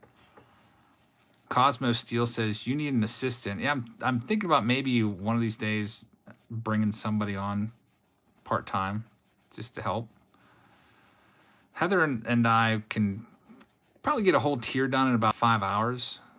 But the thing that really kind of slows it down is doing the tiers that have the breaks, because it's like every package is like kind of like handmade, you know, personalized, and those take a while. But we can go assembly line style on a tier and get all those done for the folks without breaking about 5 hours per tier or so. Neil says, sounds like Jabsy's getting a new sponsor, Sonic. That'd be pretty cool. Could have a nice Sonic cup, drinking some whatever out of there. Some Gatorade. All right, so it looks like no relic or autograph in this box, but thank you very much, So I really appreciate that. Moves us now to Jason. We'll see what we can find for you. You have 2 boxes. One of them you're taking sealed, one of them we're opening, so I got that note there from your super chat from earlier. I'm glad I wrote it down. I probably honestly would have forgotten, because I think that was like 2 or 3 hours ago when she told us to do that. Grady says, any autographs tonight? We pulled 1. Brady Singer autograph. So here he is, spot number 49 and 50. You get 2 boxes. Here's the 2. We'll do one of them right now. The other one I'll just put, I guess I'll make a new card for you. Here's 50.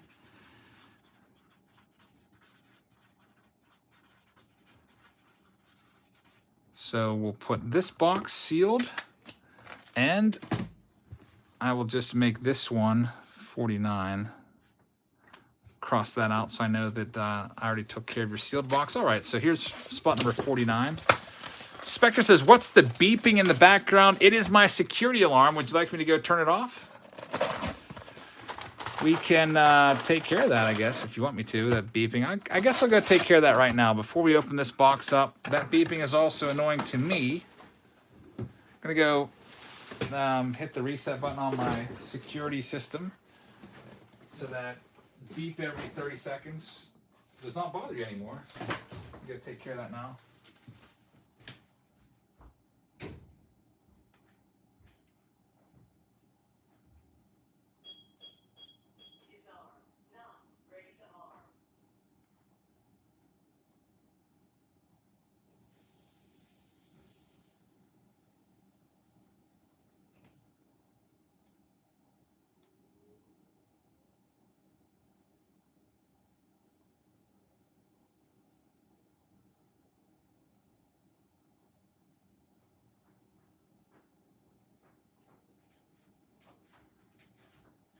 All right, sorry about that. Hopefully that's taken care of now. Also noticed my daughter is asleep on the couch down here. Must have snuck down to watch some YouTube videos. Have to carry her upstairs after this break. She looks very, very comfortable, though. So just covered her up. We'll get her taken care of after this break sometime soon. We're about, I don't know if we'll be here much past midnight. I put a curfew of 12 midnight. We'll do as many of these boxes as we can, and then it's bedtime for me. Got a very busy day tomorrow.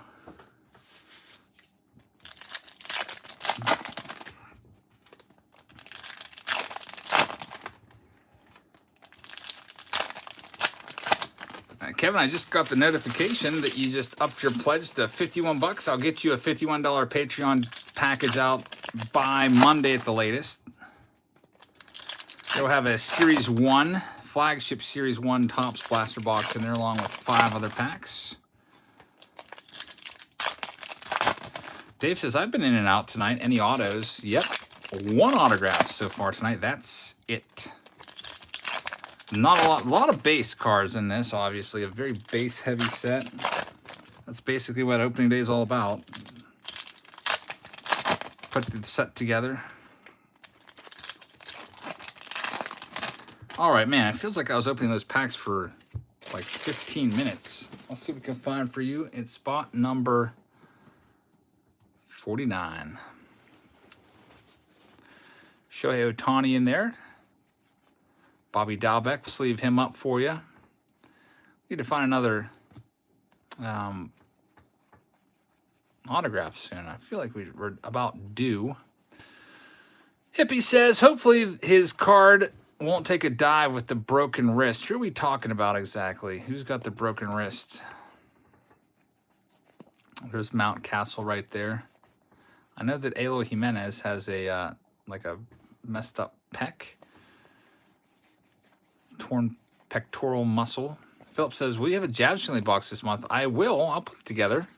Oh, LaMelo Ball? I don't know who that is. Well, I know who it is. I know it's a basketball player, but if you had like a lineup of 5 basketball players, I wouldn't be able to pick them out of it. But yeah, we'll do the Jabs Finley box. I usually do this at the end of the month, and I will put that together for you guys. I'm going to limit it this time to 48 boxes. I'm not going to do any more than that. Just got 2021 Donruss. I was kind of thinking about maybe doing Heritage in there as well, so I'm kind of holding off till I get my Heritage cases and I'll put it together. So look for that within the next couple days. I'll try to get some high probability autograph packs in there as well. Maybe some Panini Prism draft picks. I do have some boxes of those left over. Puddle says, is Dalbec going to be a Rookie of the Year? Maybe. I think he still has enough eligibility. I think he only had like 80 at-bats last year.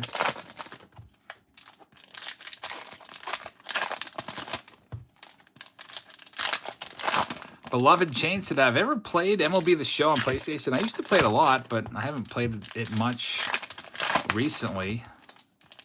I'm pretty crappy at that game. You could probably beat me in it. Adam, we're sold out for opening day, unfortunately. We do have some spots left for Heritage. And then we'll have some more break opportunities coming up. Just tons and tons of tins coming in. I got to figure out how many tins I actually have so I can start selling those spots. Dave says, anyone seen Donruss in the wild yet? I did pick up a hanger box of Donruss today. It was the last one left at Walmart. I'm wondering if I missed out on the blasters. They have a limit of 1 per person, so I can only get 1. So I picked up 1 hanger box. That was all they had. Hanger box, something else. I don't even know what sport it was. It looked like soccer or something like that. And Top Series 1 retail packs there. But yeah, Donruss is out there now, so look for that.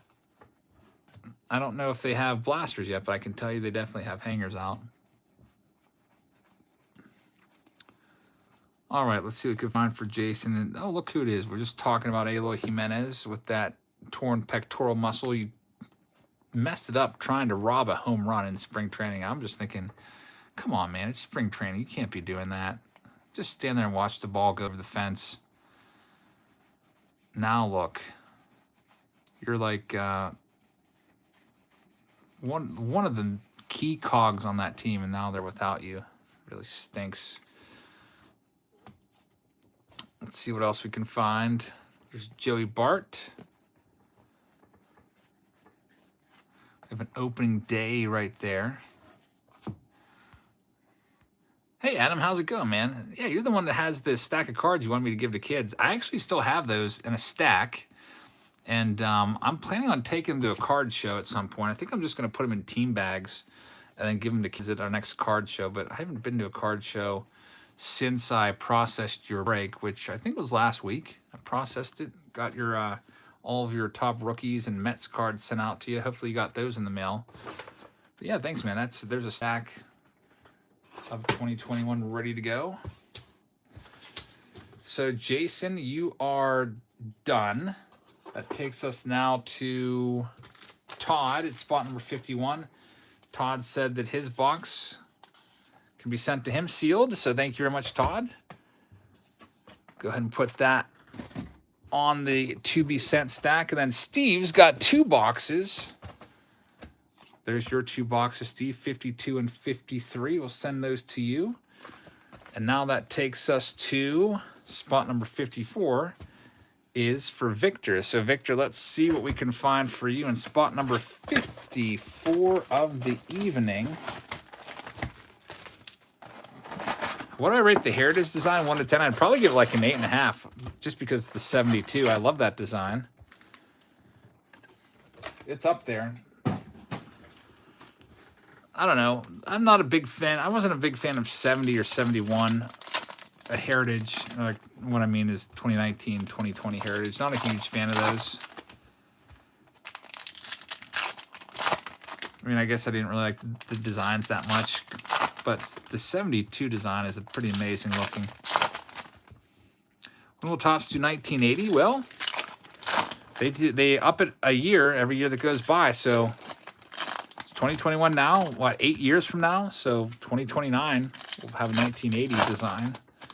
Next year will be 1973. Jay Weiderman says Wander's going to come in and steal the show. Yeah, Wander Franco might be the real deal. #1 overall prospect on the MLB talent pipeline.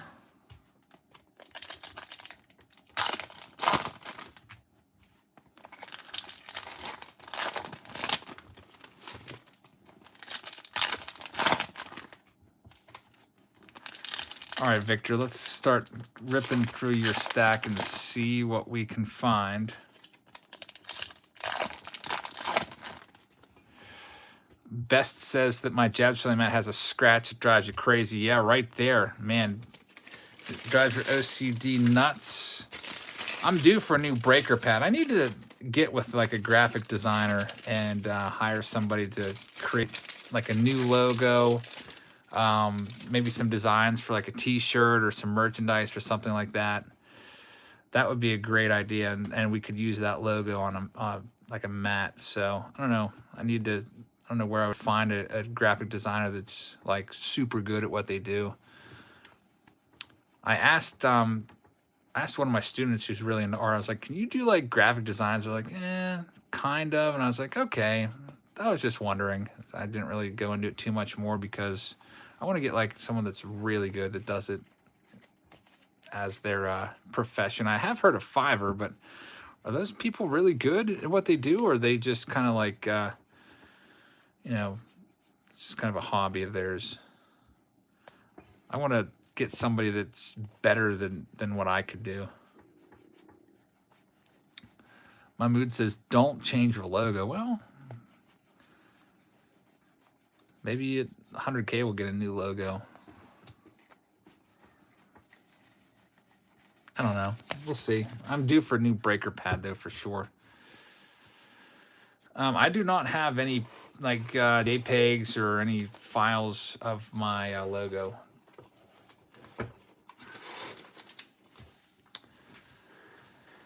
Ryan says, would you suggest getting a hobby box of opening day for $70? That's a bit high. I would hope they would come back down.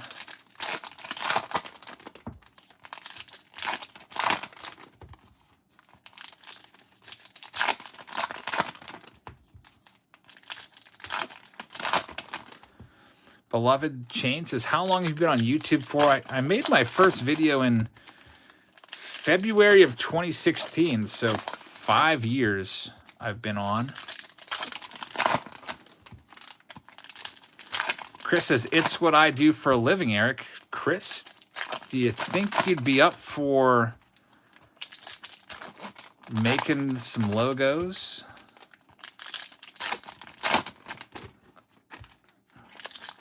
I know that you're super talented because of the Fan Mail Friday package you sent me. So yeah, that's we'll have to team up there for sure.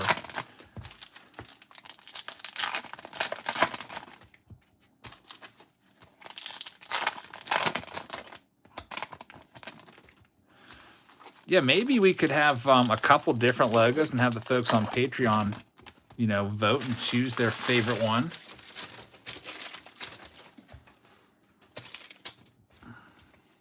This is a nice one, though. I do like this logo. You see the Clemente Bridge right there? Heather says, I would love to see a contest.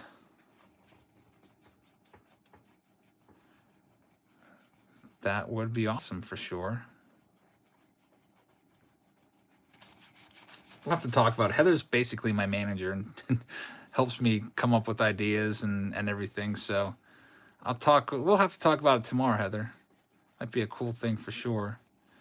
Basically, you know, whoever we go with, we'll pay you for your work. There's a Shohei Ohtani. Cardinal says, am I the only one that sorts while watching? I'm sure there's a few people sorting right now. Mark says, Jabs, I've been watching you for 2+ years and finally joined your $51 tier. Thank you for the entertainment. Thanks for signing up, man. Really appreciate that. We'll have a blaster of Heritage coming your way along with 5 other packs in the mail very soon, whenever I get my Heritage cases in. Anthony with a very generous super chat. Thanks, man. It says, Jabs, killing it as always. Thanks again for reviewing our Triple Crown mystery packs. 2 weeks ago, Series 2 sold out. Series 3 sold 106 so far, and we just dropped Series 4 today. You're the man, Eric. So, Anthony, congratulations on making all the sales. I've reviewed so many mystery pack products that I can't exactly remember which one that was, but it must have been pretty good for you to make all those sales after dropping it here on the channel. So congratulations, and thank you for the super chat. I really appreciate that. And Victor, you have a hit. It is a Mr. Met mascot relic hit. That's the second time we've pulled this exact same card tonight. One in like 1,000 packs, so that's a pretty good one right there. And Big Papa says, I'm trying to put together a set of old cards while watching Jabs. Thank you very much. And Greg, thank you very much for joining a couple days ago. Victor, you are in the books. Spot number 54, done. Now that takes us to spot number 55 and 56. These are both for Brian. He said that we could send them to him sealed. So we'll do just that. Here's your 2 boxes. Thank you, Brian. And now we have spot number 57. This one is for Joseph. Let's see what we can find for Joseph right now.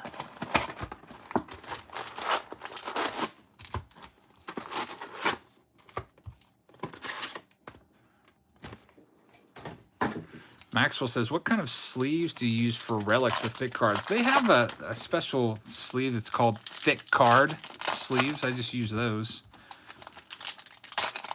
I bought a whole case of those like 2 years ago. I still have a bunch left over, so I don't even remember. I think they're BCW thick sleeves. Fingers crossed says, I was wondering if there's any demand for autos of a player that their team loses the World Series like Lonnie Smith. Not much, but there's some. You'll see players like that in archives all the time. Robert says, assuming there's only 4 printing plates of each base card, there would have been over 113,000 boxes of opening day printed, which, man, that seems like a lot. Divide that now by 20, and that's how many cases you get. So it seems like a lot printed. I don't know how that compares to last year. I'm just kind of wondering. Adam says, everyone should be sorting cards with Jabs. I always do. Thank you, Adam. I'll tell you what, sorting cards for me is so boring. It's fun, but it does get really boring after a while and monotonous. So it's always good to put something on in the background. I do the same thing. I put YouTube videos on in the background as well. It really makes the time go by quickly when you're not distracted, but you can almost sort on autopilot, so to speak. So we now check out Joseph's box for him. Charles says, what's the biggest hit so far? Greg says, try to message you, but where did you message me at, Greg? Did you message me through YouTube? Send me an email directly.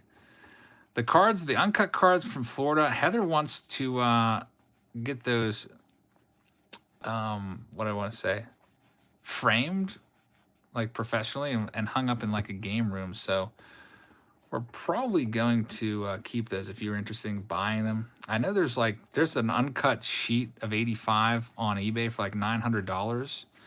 That seems just a bit high. You know what? If you're looking for an uncut sheet there, Greg, I would say, honestly, just call the store and work it out with them. They'd probably ship it to you. I'm sure that owner there, Steve, takes PayPal, say, hey, I saw that, I saw you know, Jabs came in and made a video. I saw you have a bunch of uncut sheets. Would you be willing to put together a set for me and ship it to me? And he charged me $90 for all of them. Honestly, he's probably only going to ask for like maybe $120 with shipping. I think it cost me, I think, $16 to ship them back. Oh, Gregman says, I did, but he's short one. Oh, man. So close. What sheet is he short? That stinks. I know he's got a McGuire sheet hanging up in there, so if it's the McGuire sheet that I pulled was from the stack.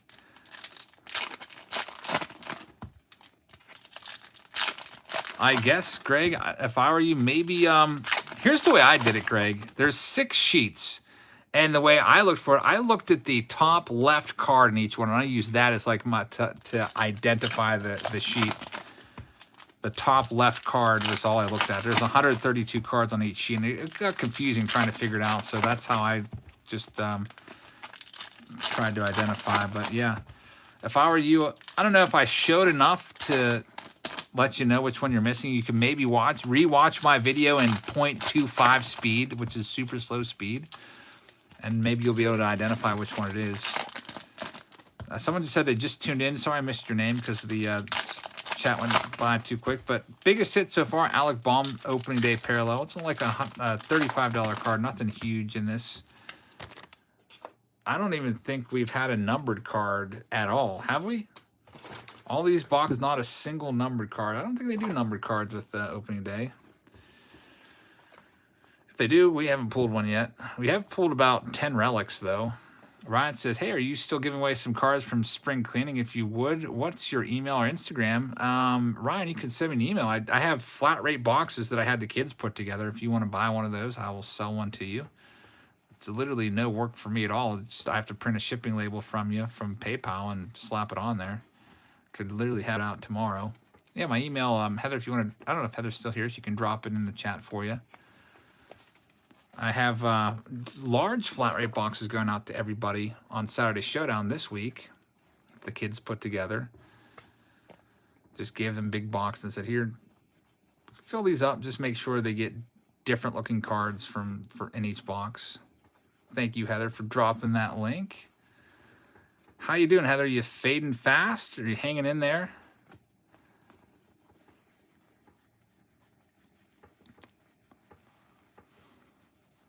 They're all flipped upside down, Joseph. Let's turn them around here. B says, I know it isn't hype, but I just bought a blaster of Heritage from Walmart, and man, it's gorgeous. Yeah, I'm super pumped to do Heritage. Heather's pretty tired. Me too. But we're almost at curfew. Got 20 more minutes. I don't know, Heather. Do you think I should try to just power through and finish it off? Because we're going to get to a bunch of boxes that are unopened, and we might, I don't know. Damien wants his unopened. That's Boofus. Thank you very much, Boofus. Sports Card Collecting. You can check him out. Quinn's up now. Quinn's got spot number 59. How about we go... should I go through... All right, here's what we've got left. Quinn's got 59, okay? So we'll put that right there. Ben's got his unopened. I'm going to do all the unopened ones and get them out of the way right now so we know exactly how many boxes we have left. Ben's is going unopened. Steve's is going unopened. Corey said he was, you know, we could do it unopened or maybe not. Corey, you're still with us? There's Corey. There's Victor. Victor's got 2. Tim said send his 2 sealed. So let me grab your 2. One of these boxes is put 90 degrees for the picture from that case. So Tim, there's your 2. Zach wants his unopened. Eric is having his sent sealed. Kenny's having his sent sealed. What else do we've got? Justin is having his opened. Corey's having his unopened. Okay, Corey, thank you very much. So let me grab the next box for you. Corey, there's yours. Going in the unopened pile. Roger's having his sent sealed. So guess what? We're going to power through, Heather. We're going to finish this up. This is what we've got. We've got 5 boxes left to get to 72 because of all the unopened boxes. So thank you guys for allowing us to do that. That kind of frees us up from having to do a second live stream. And also you'll get it unopened. So Quinn's up right now at spot number 59. We've got 5 boxes left. Honestly, we might be able to finish right around midnight, even, you know, with the curfew in effect. Heather with the flexing emoji with her nickname for me, Big Man. Strong Big Man. Thank you, Heather. Victor says, open mind for my brother who's participating for the first time. Definitely, man. No problem doing that. Coca says, thanks, Jebs. Have a great night. Time for bed. 4 a.m. comes early. Great break. Good night, everyone. All right, Corey. Thank you very much. Dreamer says, opening and sleeving my first 2021 Heritage box while watching Jabs. Enjoying the break. Dreamer, thank you very much. Patrick says, just got back from dinner with the girlfriend. My boxes were lit. I saw the blue parallels of Dalbeck and Baum. Thank you. You're welcome, Patrick. You got probably the 2 most valuable cards in the entire break in your boxes. Congratulations on those. Charles says, my dad has professional frame business, handcrafted framing. He could possibly make a custom frame for those uncut sheets. Thanks, man. That would be awesome. That's an awesome idea. Greg, welcome to sign up for our breaks. We sell them all on Patreon. It's $3 per month there. I think you're signed up to be a member on YouTube, which is something a little bit different. I post them on Patreon. Usually I have breaks that I'm posting like once or twice a week, sometimes more than that. But you just have to leave your email address and I send you an invoice. That's all you got to do. There is a Christian Yelich, Dylan Carlson, Bobby Dalbeck right there for us. Christian Pache. So getting a lot of the good rookie cards here, Quinn. Casey Mize was in there as well. A Ryan Mountcastle as well. All right, Greg, I'm going to have to look into that and see if we can get you into the breaks. Maybe, oh, you're on Patreon. Okay, well, I'll tell you what. Go to Patreon right now and go to the post section. It's called Posts. That's where we post stuff. Also, I would suggest downloading the Patreon app. And whenever I post something, you'll get a notification in the Patreon app as well. Charlie says that my grandpa has almost a complete set of 52, including a Mickey Mantle. And it's like a PSA 4. Anyone know what it's worth? Probably about $100,000. That Mantle alone is probably like $100,000 nowadays. So congratulations on that. The whole set, depending on the condition, you may have several $100,000 there if it's in good condition. So a lot of great cards in there. That's worth a ton of money for sure.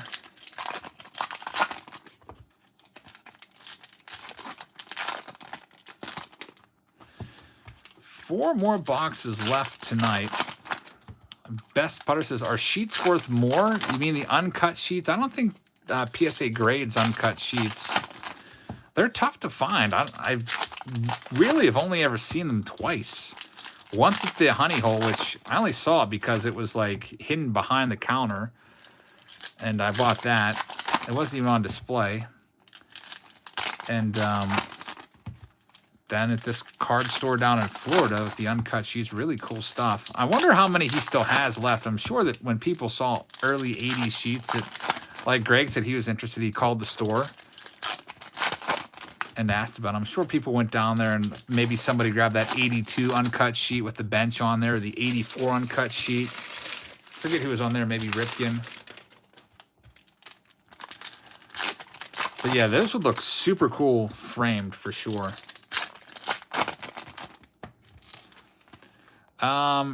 Q Kib says, thanks, Jeff. This is Quinn. Go White Sox. Big Madrigal fan as well. 2021 MVP. Quinn, thank you very much. You get some good rookies. Thanks for participating in our break tonight. Steve said he has a whole bunch more. You know what? He's got so much stuff in there. You saw he's got like, I don't know, like 20% of the store is roped off because he's got all these collections that he hasn't even gone through yet. So he may have tons more uncut sheets in the back or in that big area. So yeah, I bet you he does have more uncut sheets for sure. He just has to get to them. When you have a card store, one of the perks of having a card store is people come in all the time and they sell you their stuff. Like they'll have collections and they'll just want to get rid of it or whatever. And he's obviously benefiting from that. And Steve gave you the same deal as he was giving me, $15 a sheet. Even throwing, I think he said, yeah, he throws in a free one as well. It's like $90 for 6 uncut sheets. One of them being a McGuire, which is a pretty darn good deal, I thought, especially because somebody on eBay had it for $900. At least that's what they were selling it for. It's probably not going to ever sell for that much. But who knows, maybe one day. All right, so Quinn, you're in the books. Thank you very much. Mark says, what do I search for your Patreon app? What's the link? Well, if you're joined on Patreon, I believe if you're already a member, if you just download the app and then you log in on the app, it should like show you all of your memberships, so all the creators you're supporting. Victor's up right now. He's got a box and his brother's got a box. Box number 63 is for Victor. Best of luck to you. Let's see what we can do for you at spot number 63. And I don't know, maybe we'll see if your brother can beat you. Have an old-fashioned box war here. Adam says, watch out for 79 uncut sheets. That sheet C terrifies me. Yeah, that was awful. What he's referring to there, if you're new to the channel, about a year or two ago, we opened a 1979 Topps Baseball Card Exchange authenticated sealed box, expecting to find an Ozzie Smith rookie card, and instead we found nothing but commons in every pack. It was awful. We didn't know what to make of it. There was like not even a Hall of Famer in there, and we're like, wow, could these have been searched? And the owner of Baseball Card Exchange looked at every single box and looked at the collation and mapped out all the boxes, and he figured out that all the cards were collated correctly and all the cards came from the same sheet C, which is the worst sheet of all time with nothing but commons. 132 commons and like Phil Necro on there. That's basically it. It was awful. It was terrible. It was embarrassing to have such a terrible break. But yeah, sheet C.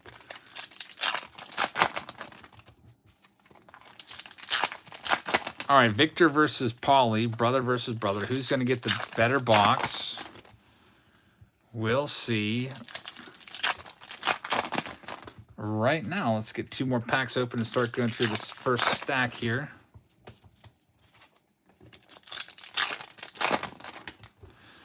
Brandon says, any big hits? Nope. No big hits. The best card was likely a $35 Alec Baum opening day parallel, followed up by Bobby Dalek right behind him in value. We did have an autograph of Brady Singer. I don't know what that goes for, but I don't know, maybe 20, 30 bucks. That's probably close. Charlie Blackmon.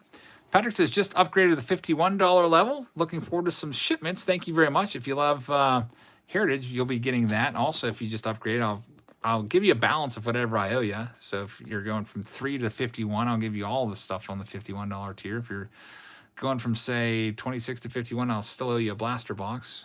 But I've already sent you the packs for the month because we got everything sent out already. But thanks for upgrading. Really appreciate that. Heritage on tap for the April month for you folks on the $51 tier and up. Chris says, I'm out, Eric. I'll email you about the logo idea. Yeah, definitely send one over because that's I'm looking forward to maybe doing a new breaker mat, maybe a couple t-shirts or something like that. And I feel like you're really creative, so you probably have some good ideas, different logos that we could maybe toss on t-shirts or t-shirt ideas. Trent Grisham right there. Had a Mount Castle already.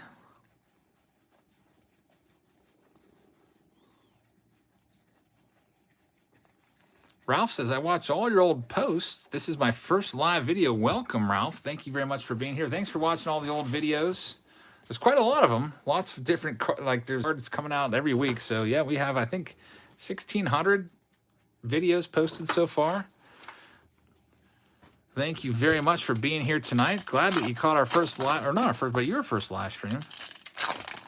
We'll be live again on Sunday night and probably Monday night as well. Maybe Wednesday night and Thursday night next week. Man, it's going to be a busy week coming up. Monday's Mystery Box Monday. We'll have Walk-Off Wax. Wednesday, we might be doing the tins for you guys if I get those in time. 2021 Topps tins. I don't think there's a new release next week. Oh, yeah, there is. There's Definitive Collection. That'll be a short live stream. I only got one case of those.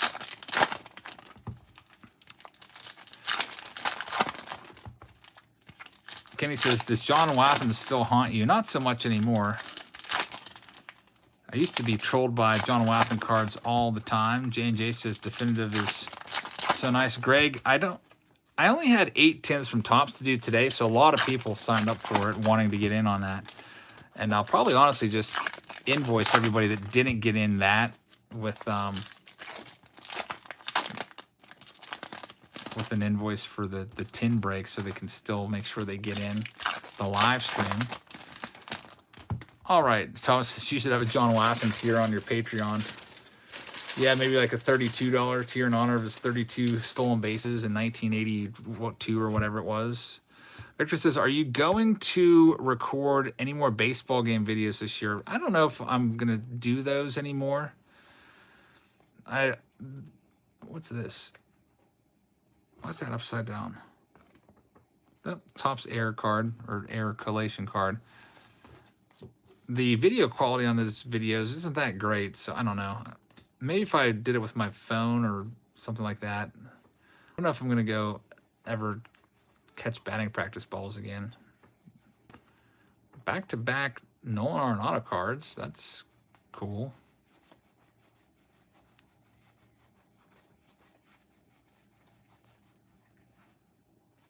What's this? Astros. For a second there, I thought Astros X'd out. I thought that's appropriate. If you look at it like that, it looks like he's wearing an Astros jersey with Xing out the team name on there. As you know, most people hate the Astros, so I kind of liked that picture there. J&J, yeah, I used to really take that seriously. I used to have fun with that. I used to feel like another outfielder out there. I was pretty darn good at it, but it just took up too much time. Charles says, let me know if you want to take that offer. I can give you their email to frame those uncut sheets. Okay, definitely send that over. And, you know, we'll see. I'll see what it costs and everything like that and decide if it's something I want to do. All right, Victor, so thank you very much. You got, let's see, Victor, how many of the top rookies? Here's what we'll do, Victor. Who got a better box, you or your bro? Let's see how many sleeve cards. We'll just go by that because, you know, the top cards from opening day, they're all worth like maybe $1 or $2. Here's your sleeve cards. 1, 2, 3, 4, 5, 6, 7, 8, 9, 10. You got 10 cards in sleeves. Let's see if your brother can beat you. Little brother versus brother box war as we wind down. William says, what's your take on Bobby Witt Jr. Well, I saw they sent him down, which a lot of people thought he might have been ready just because of his pedigree and his overall skills, but he hasn't played much above, what, single A, I think. So, I don't know. I think he's going to be a star, a major star, but I could see why they sent him down. You might see him come up in June. Who knows? Victor says he's going to get 2 autos. All right, let's see if he can beat 10 sleeve cards. Now, those are the top rookies that I sleeve, so it's, you know, using my criteria. I don't count Davey Garcia as a top rookie. I've got the guys that I'm sleeving.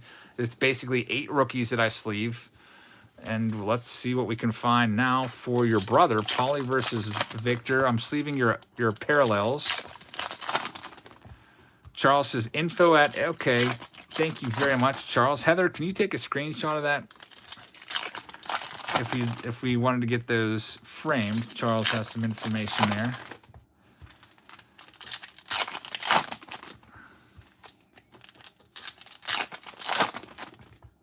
Hayden says, hey, man, love the content. Keep up the good work. Thank you very much. Really appreciate that. So, by the way, I see it's 11:56 p.m. Eastern time. I did say that there's a midnight curfew, but we're going to go slightly over curfew. We only have 2 boxes left after this, so we might as well just finish it up. I mean, if we go to 12:10 or whatever, 12:15, that's not going to be that much of a difference. And Justin and Joseph have been waiting, so patiently. Won't make you wait till Monday. Each of these boxes takes me about 6 or 7 minutes to do. I see Patrick just got the notification that you upped your pledge to 51 bucks. I'll get your Patreon package out by Monday for March.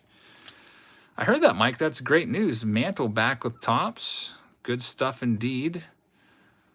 All right, so Paulie, let's see. There's 1. Bobby Dalbeck. See if he can beat his brother. Here's 2. It's a parallel of Kevin Biggio. 2 cards decent enough to sleeve up. Gary Sanchez looking at a dinger there, it looks like. 3, Ryan Mountcastle. 4, Alec Baum. Those are some pretty good ones. Victor says, if you want, you can always take our cards to Stellar Collectibles. Vic will hold them for me, and you can visit Stellar as well. Thank you very much, man. Sometimes I was wondering if you were the Vic for a while there, because I know you guys have the same name. I love that store so much. Victor actually invited us to participate in his card show. Another one. That's 5, Joey Bart, right? 5. Paulie's up to 5. Make it 6 with the Jose Urquidy.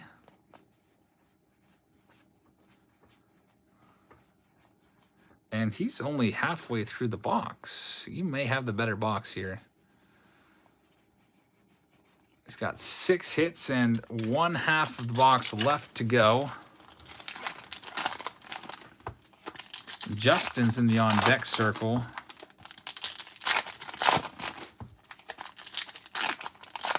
He's an old drinking buddy from Cal U. Isn't he awesome, though? He's a good dude.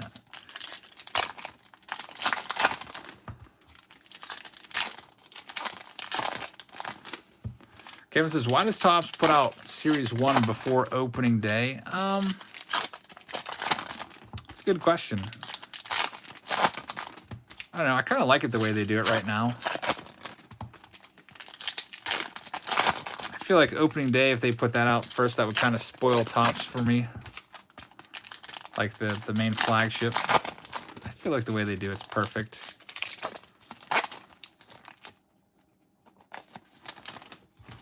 Oh, look at that. He got a relic. So it looks like Paulie is going to win the box. He just got a hit. I don't know if you saw a nice thick card right there. So Paulie wins the box over his brother Victor. I can say that pretty definitively now. He's already got 6 sleeve cards. Here comes some more. Let's make it 7 with the Brewstar Gratterall.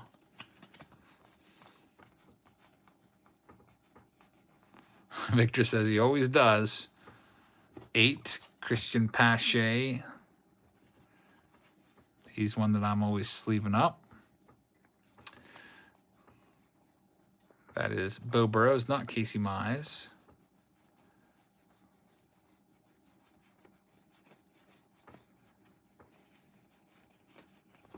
All right, so look at that. There's number 9 to the sleeve pile. It's a good one. A Casey Mize, probably worth 15 and 20 bucks right there. Opening day parallel card, number 9.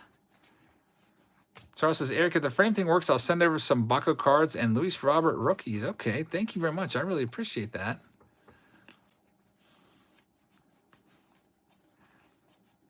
And here comes the hit. At some point, there it is. Nico Goodrum game used jersey. That's your 10th hit, and pretty good one right there. Definitely the hit cards were better than Victor's box because you got a Relic and you got the Casey Mize. So I think you guys ended up being tied actually for the same amount of hit cards. Here's your hit cards: 1, 2, 3, 4, 5, 6, 7, 8, 9, 10. Yeah, so it's the same amount of sleeve cards, but the hit puts Pauly D's box ahead. So Victor, thank you very much. We've got 2 boxes left, and then we're calling it a night. Here's number 70 for Justin, and then 72s for Joseph, and then that'll do it. Let's see what we can find for you. Here it is, midnight right now. We only got 2 boxes left. We'll be out of here by 12:15 at the latest. Brandon says that Relic won it. Definitely agree with you there. All right, best of luck to you, Justin. It's spot number 70. Mark McGuire's favorite number, 70, for his 70 dingers. All right, Charles, thank you very much. I really appreciate that.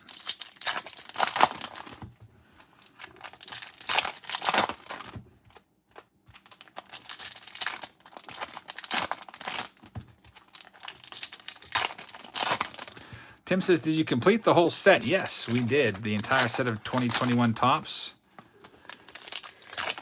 It took a while, but we got it done. That was a fun idea. Somebody left that comment, hey, you should put together a set or build a set live. And we did it.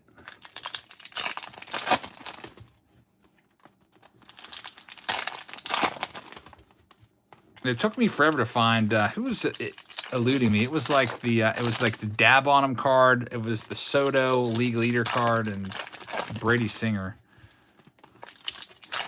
And then we found them all like in the same blaster box near the end, so.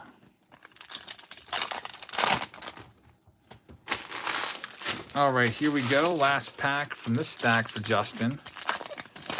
Let's see what we've got for you right now. It's good old Dansby Swanson.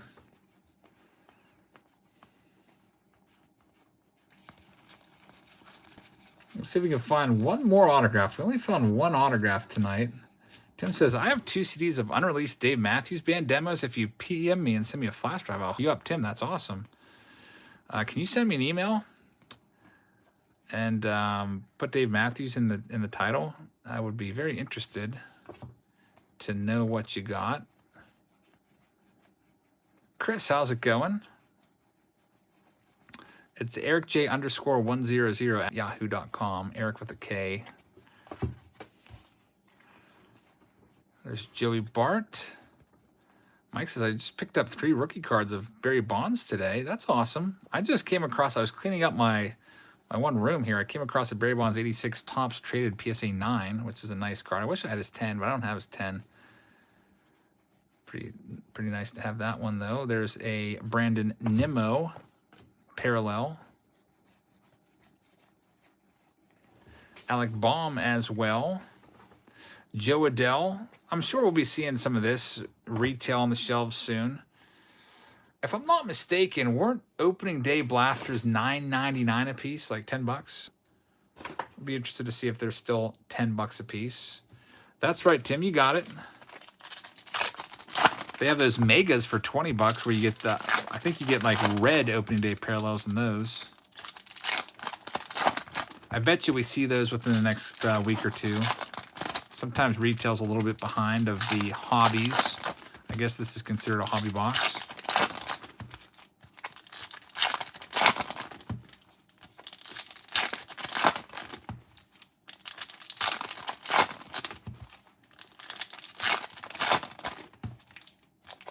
This pack feels thick. Am I gonna? Oh, we have a hit. Yep, could feel that one coming. Sometimes when there's a relic in there, you can just feel it just barely even touching the pack.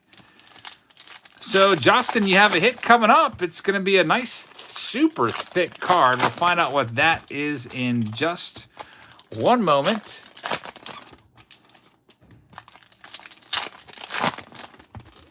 Hope it's a good one. It might be some dirt. Might be a relic. Maybe it'll be a relic with an autograph on there. We'll find that out right now. Let's get Justin's box opened up. And we only have one more box left tonight. After this one, then that'll do it for this evening. Jacob Junis. We'll be live again on Sunday for Heritage, and then Monday for Mystery Box Monday. So back-to-back live streams coming up.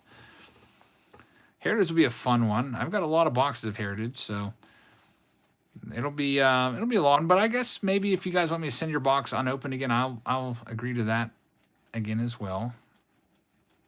Love 72, the 72 design. Ike says, trying to pick someone for an extra canvas. So who do you pick? Koufax, Mays, Aaron, or Yastrzemski? Wow, I got to narrow it down to Mays or Aaron. And honestly, I think I'm going with, probably going with Hammer and Hank. Does that say George Brett, guys? Is the Relic George Brett? The Relic's coming up. That's just a fake out card there. Here comes the Relic. It is going to be an opening day Jacob Degrom. Very nice. A stadium banner card of Jacob Degrom, Major League Mementos. Now, obviously, Degrom never wore that banner or touched that banner, but it is a banner from Citi Field. It's on a Jacob Degrom, who is my pick to win the Cy Young Award again this year for his third time. He won it, 2018, 2019, and I think he's going to win it again this year because he is lights out, and he might actually get some run support this year from the Mets. It seems like every year Degrom pitched, or every game he pitched in recently, he would just get zero support. So, Justin, congratulations on the Degrom, the nicest relic of the night. I think there's Dalbec followed up by Justin Turner. Hippie says, I want that card. That is a good one for sure. Chris says, how are you liking opening day? I'm debating if I should buy it, but, well, it all depends on what you're paying for it. I don't know. I don't think you're going to, we've opened all these boxes. The most valuable card that we got was $35 tonight. So I don't know. There might be better. We have a whole stack, a whole slew. These are all the unopened that are being sent off. There's probably 30, 40 boxes there. All stacked up. Everyone's got a name card on the top of those. And there might be some great stuff in there. I'm sure there's probably an autograph hiding out in there because we only found one today. And this is our last box of the night. It's box number 72 as I do a long stretch for it. The top of the last case. Joe iPhone says, with opening day, you get all the rookie cards less than $65. That's true. You'll get all the rookie cards for less than $65. But the question is, will they add up to $65? Probably not. Let's see what we can find for Joseph in our final box of the night. Here we go, Joseph. Best of luck to you. Brave says, can you summarize the key differences between opening day and Topps? Opening day is more geared for kids. It's a lower end set. The cards are worth about half as much, and you don't have a very good chance of finding anything super valuable. You're not going to get any numbered cards in this. Whereas with Topps, you might find a Topps black border out of 70. You can find a Topps gold card of a top rookie card. You can find an Independence Day parallel, stuff like that. If you're looking for value, Topps Series 1 flagship is definitely the better way to go. You're going to pay more money, but you're going to get a better return on your money. I don't know, with Topps Opening Day, you're probably going to at worst, you're going to get hopefully 50% of your money back if you have a terrible box. Hopefully, with the rookie cards in there. With this, though, I don't know. It's just not a lot of autographs or numbered cards here. It's still fun. If you want to put the set together, definitely pick up a box if it fits your budget. If you're a collector, grab a box, try to build the set, have fun doing it because building sets is fun. Get all the rookies while you're at it. Maybe you can't find Topps and it's just this is going to be your backup plan. Chris said he's going to hold out for Bowman. All right, here we go. Final box of the night. Here we go. Joseph, thank you very much for your patience. And thank you to everybody for, that elected to choose the boxes sent sealed to them so that we could get this whole break done in one sitting. I think we have a pretty good idea of what to expect out of opening day. After, 72 spots, we probably opened like 30 some boxes tonight. There's a Craig Kimbrell opening day card.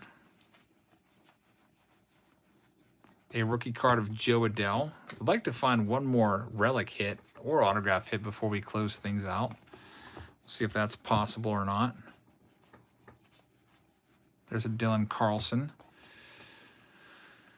The Kimbrell is pretty nice.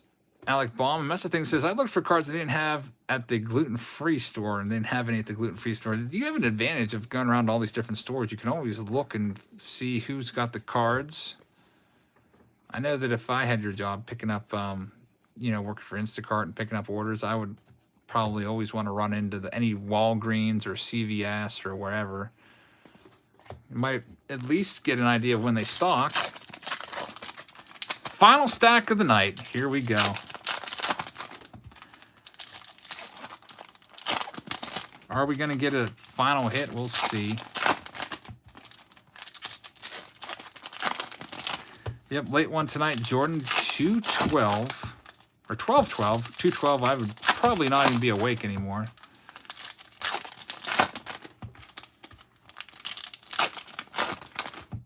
Just glad we got it done for you guys. Mark says, so I signed up for the $51 tier so late this month. Am I still able? Yeah, you know what? Patreon charged you your money, didn't they? So we'll get it to you. I'm going to try to get it out actually before the end of the month. I should be able to. I mean, I've got all the Patreon packages shipped, so going back and people sign up, usually about a dozen or 2 dozen people sign up a day, and I'll just go back and keep sending those and keeping up to date so we're not behind. So I'll get that out probably by Monday for you. The $51 tier will be a blaster box of flagship Series 1 tops, along with 5 newer packs in there as well.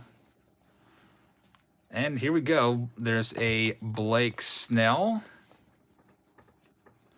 opening day parallel card.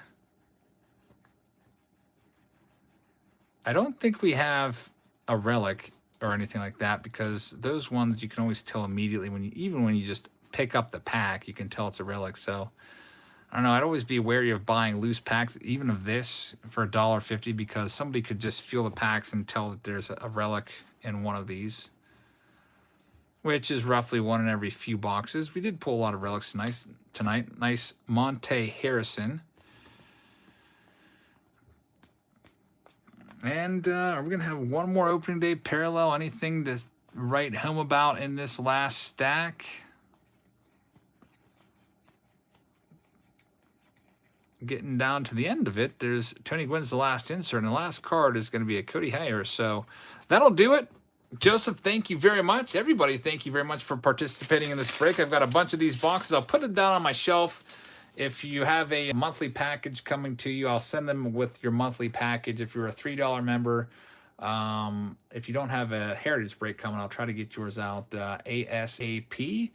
Carrie says, Jabs, you're legit. That's French for the JIT. And that's good. Happy to be a $51 tier member. Carrie, thank you very much. And Mike says, do I have the 93 foil SP Jeter card? I do not, but I have a whole unopened box of them, Mike. We'll be searching for those maybe this summer. So that'll do it. I hope you guys have a great rest of your evening. Thank you for hanging out tonight. Check us out tomorrow. We've got 2 videos for you. We have the Saturday Showdown and also the Heritage Hobby Preview. Sunday, we have a live stream of Heritage cases. I've got 7 cases to do. And maybe we'll put the card store video up on Sunday as well. And then Monday, we have Mystery Box Monday. We'll be live with Walk-Off Wax. And, yeah, I've got other videos. Grand Slam Club, Card Club Box, maybe on Tuesday.